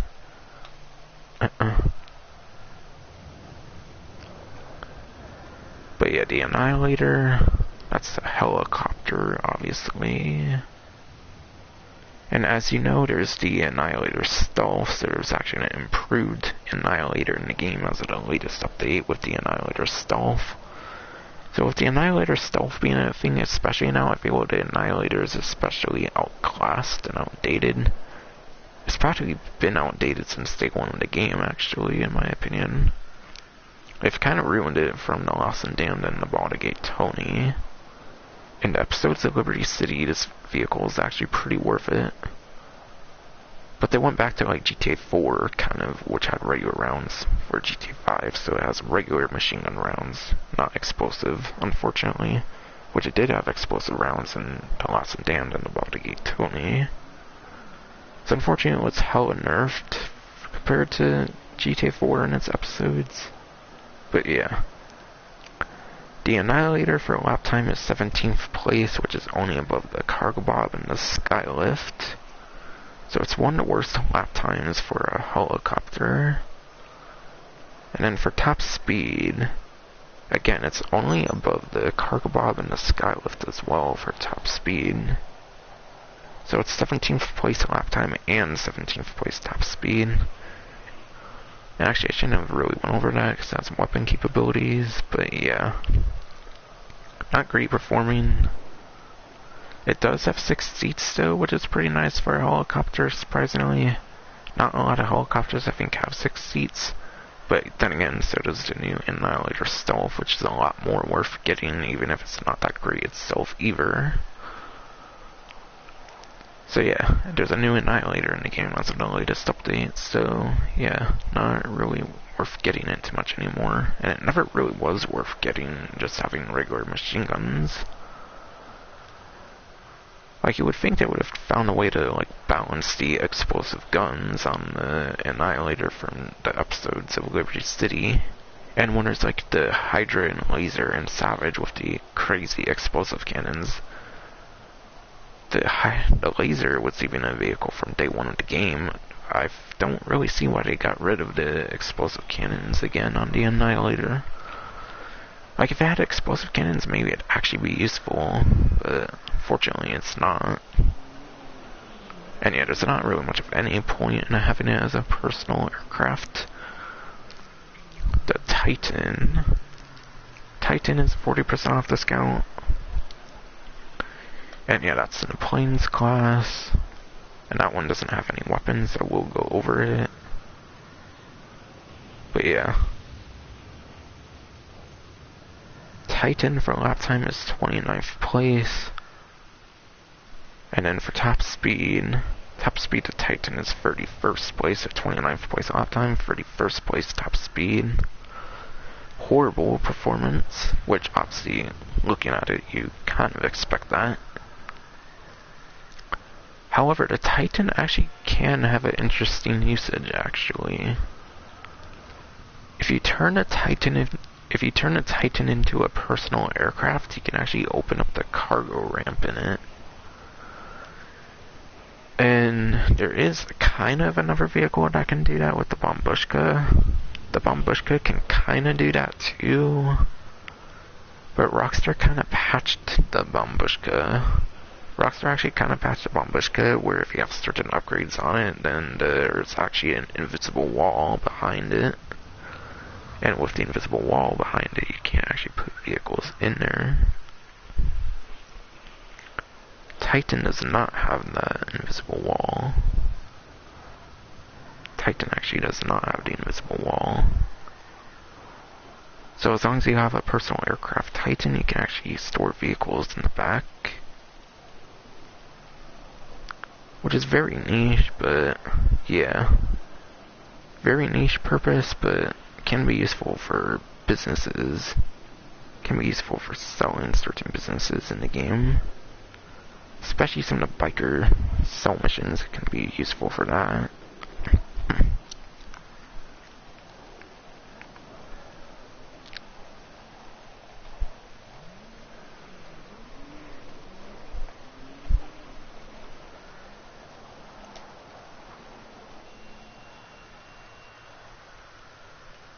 And that should be it for the discounts on Elitist. check again on the newswire, make sure that's correct. Alright, yeah, I don't see the Dodo as a discount, so that was definitely it.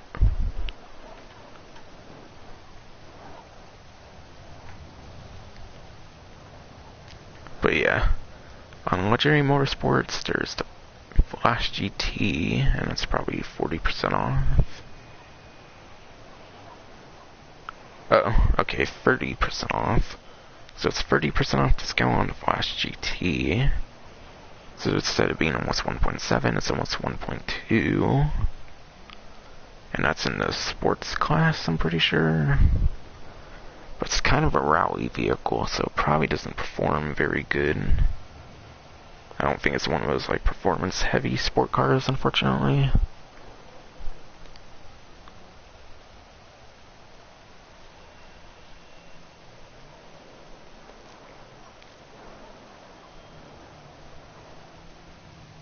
But yeah. Okay, I gotta find it.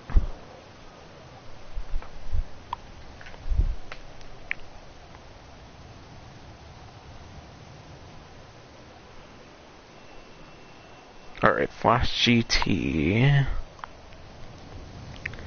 For a lap time, the Flash GT is actually 21st place. Not as bad as I was probably thinking on a lap time. But still, 11 placements below top 10, not that great. Top speed on the Flash GT. Flash GT is even worse than top speed. It's actually 49th place in top speed. So that's a 21st place in lap time, a 49th place in top speed. So above average on the lap time. Above average lap time, but nowhere near the top 10, so not that great even. And then below average on the top speed, so not great at all. It's horrible in top speed. Lap time can be okay, but not great or anything. So yeah, Flash GT is best for its customizations and personal preference kind of reasons. So definitely best for customizing purposes, I would imagine. Like I said, it's kind of a rally vehicle. It's kind of one of those like rally sport cars, so it's not necessarily supposed to be that great for performance, but yeah. Probably great customizations though, I would imagine.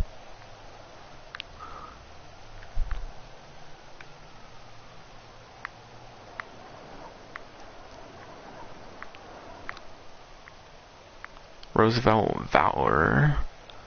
Funny, quite ironic that they do a Valentine's discount on a Independence Day event week. But sure, I guess. 40% off the Albany Roosevelt Valor, which is a sport classic class. And again, it's ironic considering that it's an Independence Day event week. Yeah, it's a Valentine's vehicle. That's very weird. But yeah, it's a sport classic, I'm pretty sure. Roosevelt Valor. Roosevelt Valor is 26th place lap time. And for top speed, Roosevelt Valor is 30th for top speed. So 26th place lap time, 30th place top speed. And I think that's below average for both lap time and top speed. But trust me when I say this, but the Roosevelt Valor has very amazing customization. So it's one of those customization vehicles, very amazing customization, trust me, compared to the regular Roosevelt especially. So really it's best to get for customization, personal preference reasons. And again, ironic considering it's a Valentine's vehicle. But sure, I guess.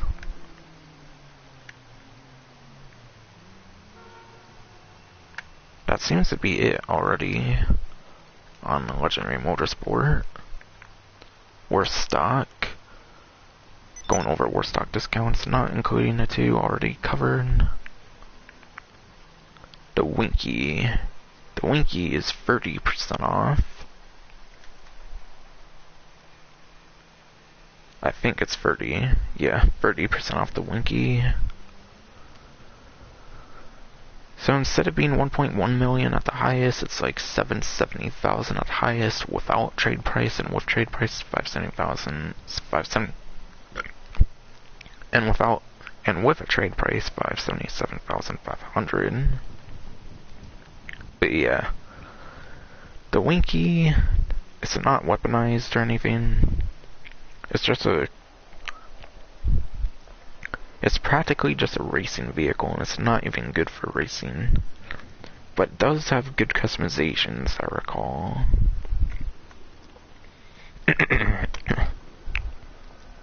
But yeah.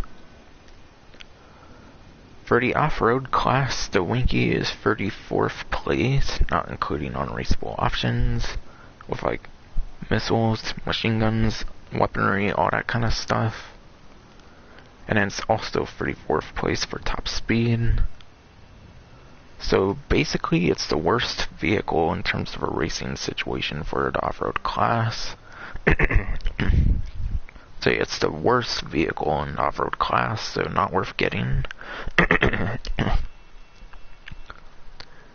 It's only worth getting for customizations and personal preference, as I mentioned. But yeah. Also, not to mention, the trade price is very annoying to get on this vehicle. Like, look at this. You have to complete the Gather Intel mission. You would think that's not bad, but that means you have to get all the grappling hooks, all the outfits. You have to get, like, all the different secondary loot, even if you're not going to bother with all the secondary loot, which I don't even think that's possible to hold all the secondary loot on the entire island.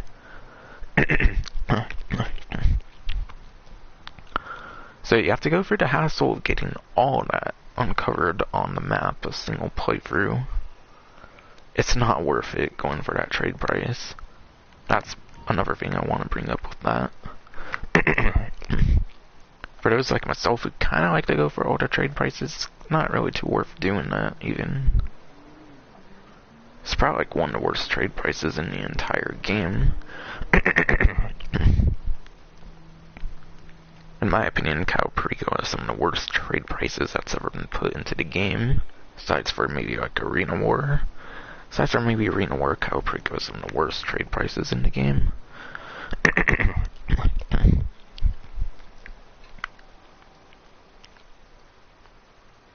But yeah, not worth getting the Winky. So that's for customization purposes. The fire truck.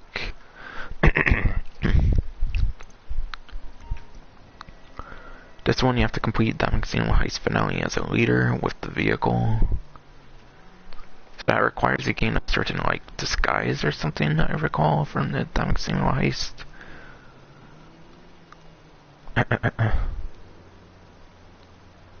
But yeah, I think it's a service vehicle.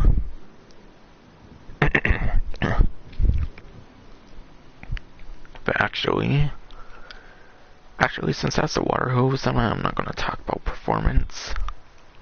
But yeah, there is kind of a money opportunity this vehicle can do, actually, and it's known as burn rate.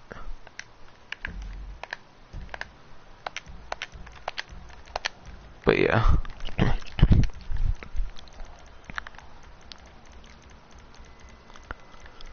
The one thing I feel we can make some okay money with on the fire truck is rebuild burn rate, and even then they provide fire trucks, and then RCV is even better, because the RCV from the Doomsday Heist has 2 fire hoses. I mean, it's something you can do with it, but still, it's not really worth purchasing one, especially when you can find it all across the map and whatnot. So not really one I'd pick up for sure, unless you want to collect like all the different Pegasus vehicles in the game like myself. I like to collect all the different Pegasus vehicles, but obviously that's not really for everyone, I imagine.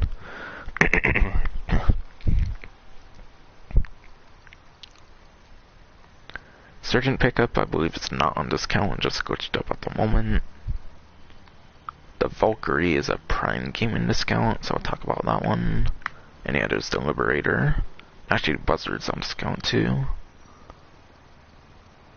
So the Valkyrie.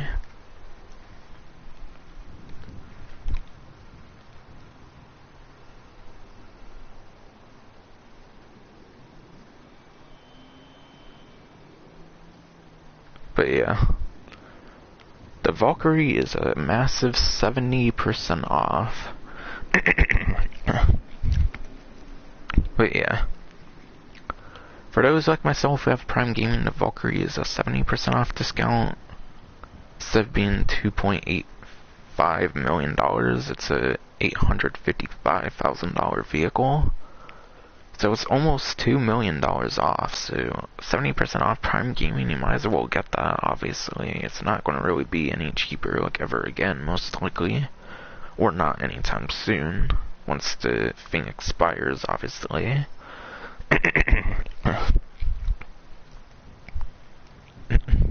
And yeah, this is a new Prime Gaming discount. I believe they were accidentally listing this one. I think they were accidentally listing this one in the Sugoi sometimes, but I don't think they were actually on a Prime Gaming discount until this week. Till this event week in particular, from early last Thursday. But yeah. But yeah. Has weaponry on it, the co-pilot guns, and explosive cannon, which is very great, so it's pretty decent for taking out other aircraft and anything else, obviously, as well. Valkyrie is absolutely amazing for taking out other aircraft with the explosive cannon on the co-pilot seat. It's essentially the same one as on the Hunter, but it's less rate of fire, I think, so it doesn't fire as good as the Hunter's cannon. And this was the first vehicle with that type of explosive cannon that the Hunter has as well. But the Hunter has a faster rate of fire with it, so I'm pretty sure. But still, even if it's not the greatest rate of fire, it's still pretty good for that explosive cannon. And then there's miniguns on the side. But yeah, the bad things about it is it requires other people to use those guns, so you can't use them as a pilot, which sucks. But obviously you kind of expect that when you see the guns like on the sides and whatnot. And then also the vehicle has no armor. So even though it kind of has the same gun almost as the Hunter, it has no armor, whereas the Hunter does have armor. So it's been very outclassed for the last few years now, especially. But yeah. Valkyrie, it's okay, but it's not great, and there's not really a reason to have it as a personal aircraft. There's no reason to really have it as a personal aircraft, for those wondering.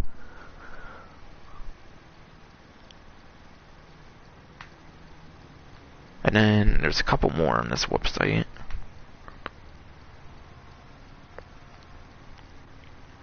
The Liberator. Liberator is half off, so it's half off right now.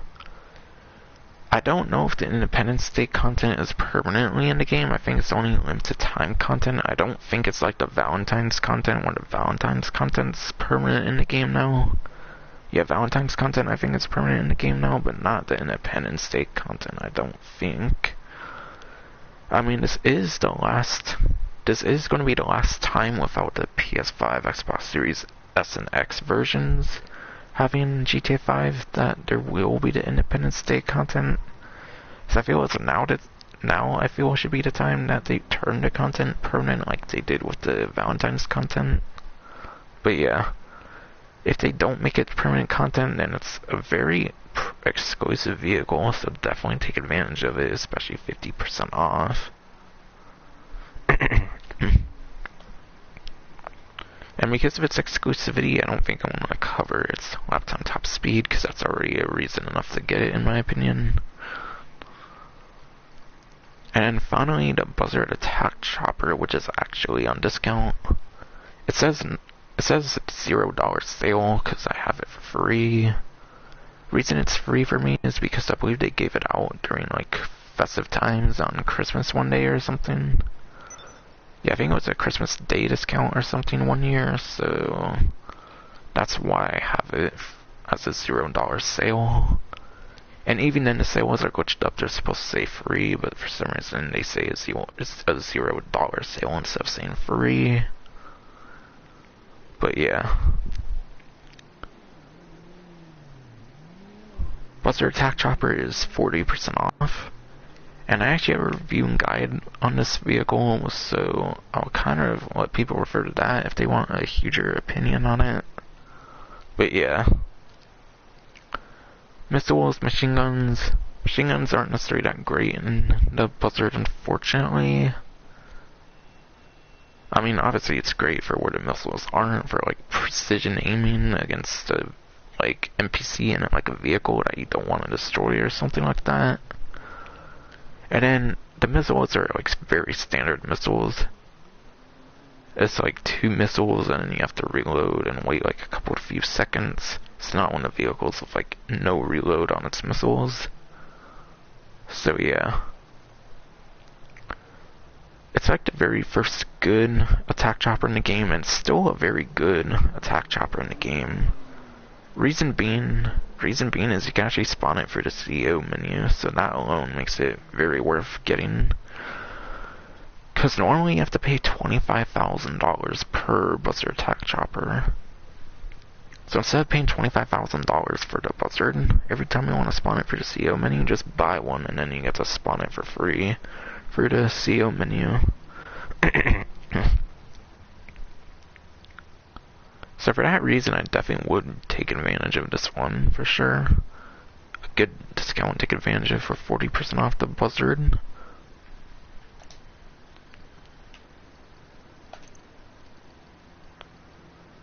Doc Cheese, I don't think has anything. No, it does not.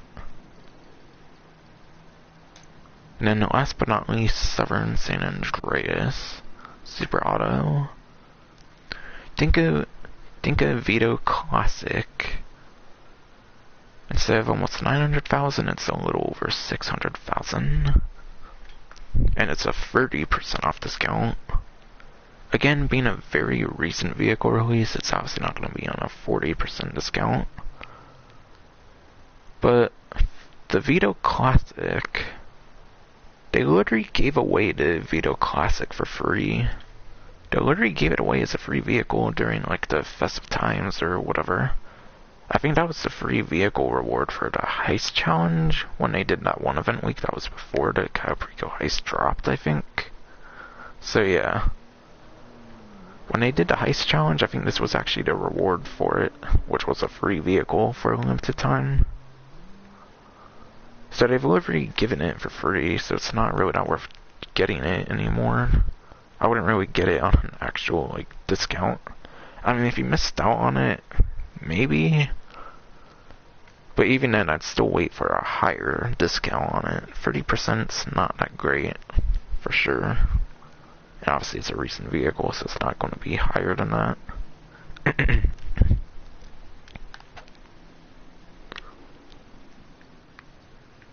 And then the Dinka Sugoi, I think, is the 80% off Prime Gaming discount. So you're only going to have this discount if you're a Prime Gaming person. And it's 80% off the Dinka Sugoi, which normally it's like 900-ish thousand to 1.2, depending on if you have the trade price or not, which the way you get it is by using it as a getaway vehicle. Don't have to actually use it as a getaway vehicle, you just have to select it as a getaway vehicle, because using a getaway vehicle is kind of inefficient for Diamond Casino Heist. But yeah, right now it's a 183,600 to 244,800, a significant decrease. For Prime Gaming, 80% off only. 80% off for Prime Gaming only. And I believe it's a sport car, so I'll go over to performance. I don't recall it having good performance though, to say the least. But yeah.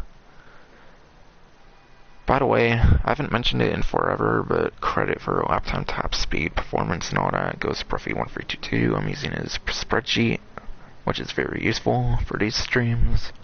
But yeah. Dinka Sugoi for lap time is 64th place. 64th place lap time on the Dinka Sugoi. And there's 77 different vehicles, and a few of those vehicles are actually like weaponized, armored, and even the go-karts, which you can't really race with the go-karts. But I think actually in the upcoming update for GTA, I think they confirmed that there's going to be races, and there's probably going to be go-kart races, I would imagine, with the next update. But yeah. If you put in account a couple of the non-raceable options, it's probably like 1 to like 10 worst vehicles in terms of lap time for sport class. So very terrible performance for lap time. And then I doubt its top speed is anything that impressive either. Alright, top speed is actually 37th place, which is slightly above average, but barely above average, almost below average even for the top speed. So lap time and top speed is horrible on this Dinka Sugoi. If anything, you want it for customization, personal preference reasons. So Dinka Sugoi is not all that worth getting. Even for Prime Gaming, you're best to save your money. But for some reason you really want it, now's the time to get it at 80% off for sure. Prime Gaming only. And I think there should be the Sovereign, and that might be it.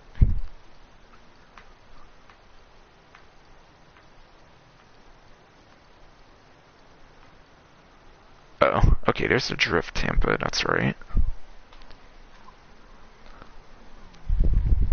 And then it might just be the Sovereign.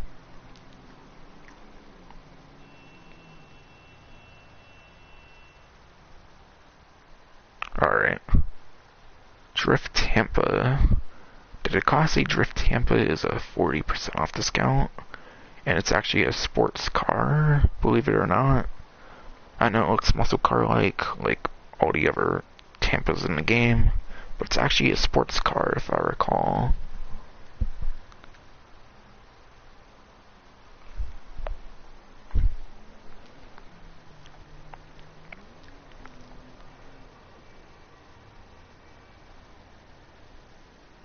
But yeah, I was actually on top speed, so I have to search around for the lap time on roughly 1322 spreadsheet.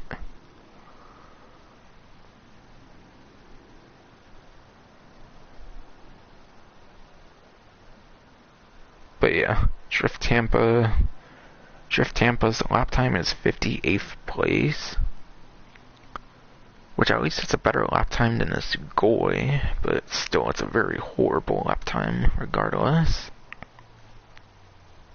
And then Drift Tampa for top speed is actually 57th place. So that's 58th place lap time, 57th place top speed on the Drift Tampa. So it's horrible performance in the sport class, because it does look like a muscle car kind of put into like the wrong class. Like seriously, there's the Drift Yosemite, that's also a muscle car just like the regular Yosemite, so why is the Drift Tampa a sports car unlike the regular Tampa? So it's kind of one of those like misclassed vehicles, and because of that it suffers greatly in the class for performance. But I imagine that's some very good customization, so I bet customizations are very good, and then obviously if you have any personal preference kind of reasons for getting it, then yeah, there's that too. And then all those discounts that say 0 on it, those aren't on discount. Last but not least, Western Sovereign. Western Sovereign is a 50% off discount, 60,720. Like I said, Independence Day content. I don't think the Independence Day content is permanent. I think the only reason you have it on the website permanently is if you actually buy the content. I think if you buy the content, then it's permanent, but if you don't buy the content, it's not permanent. So if they do truly get rid of the Independence Day content, like they have like previous years, for another year or whatever, then yeah, definitely might want to go for the Western Sovereign. Especially if you want it on the PS4, Xbox One, because obviously there's the expanded and enhanced versions for PS5, Xbox Series X and S coming out in November, apparently, of 2021. So this might be the year to definitely get it, I think, for sure. Same with any other Independence Day content you might not have. If you want it for 8th generation systems, assuming the 9th gen consoles get to a point where you can actually get them normally at some point, and where they're not rare or some shit. Apparently the 9th gen systems are pretty rare right now, and have been since their release. And it's been what, almost a year.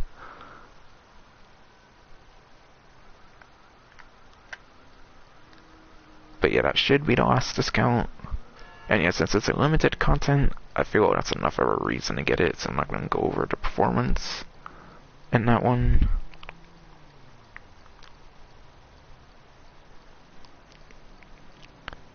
And holy lord, I did not expect to talk about the event week this long. Especially when the money opportunities aren't that great. I guess the discounts are pretty alright. There's some kind of alright discounts. But yeah. Final thoughts on this event week. Unfortunately, I think it's a horrible event week for Independence Day event week. I recall at least one Independence Day event week having a good couple businesses that were on Double Money RP. I remember there was one with Hanger maybe, and then biker businesses, and then maybe Bunker. Maybe all three of them. There was some very amazing Independence Day event weeks. However, this time they really missed the mark on an Independence Day event week. This one's very disappointing. There's no business on Double or Triple Money. You don't obviously need a business on Double Money for a great event week necessarily, but nothing's more American, independence than gun running, I feel. It's very American themed. Especially with the, Sovereign and the Liberator going with those, obviously, with the looks of it and all.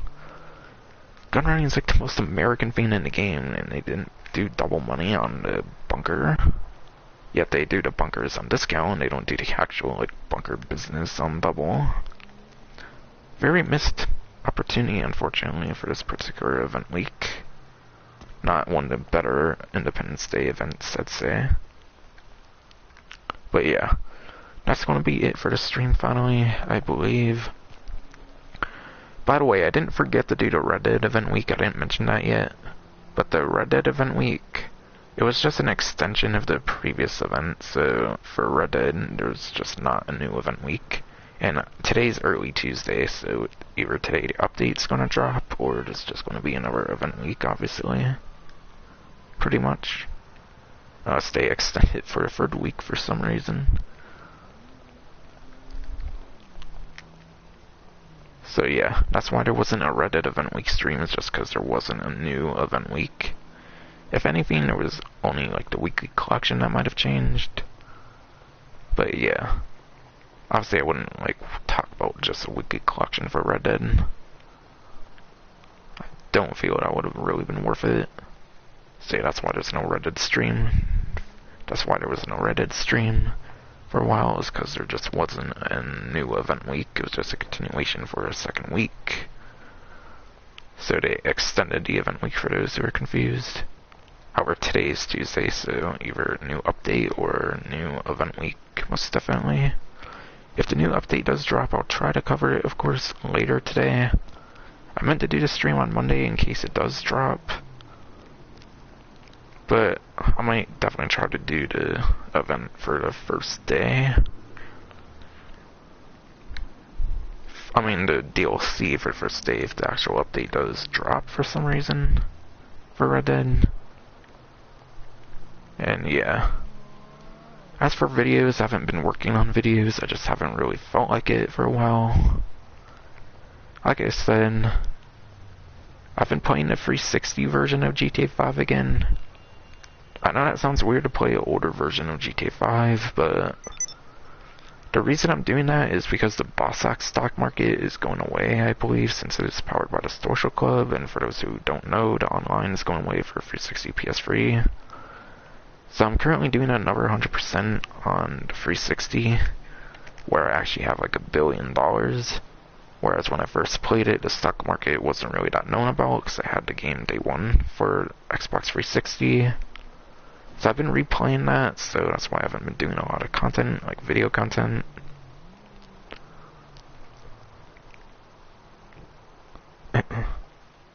And like I said, I just haven't been feeling like it. Since there's a lot of people on this platform just like to start random shit with me and shit. For the most part, so yeah. That will finally be it for this disappointing event week. That will finally be it for the stream. Hope you enjoyed.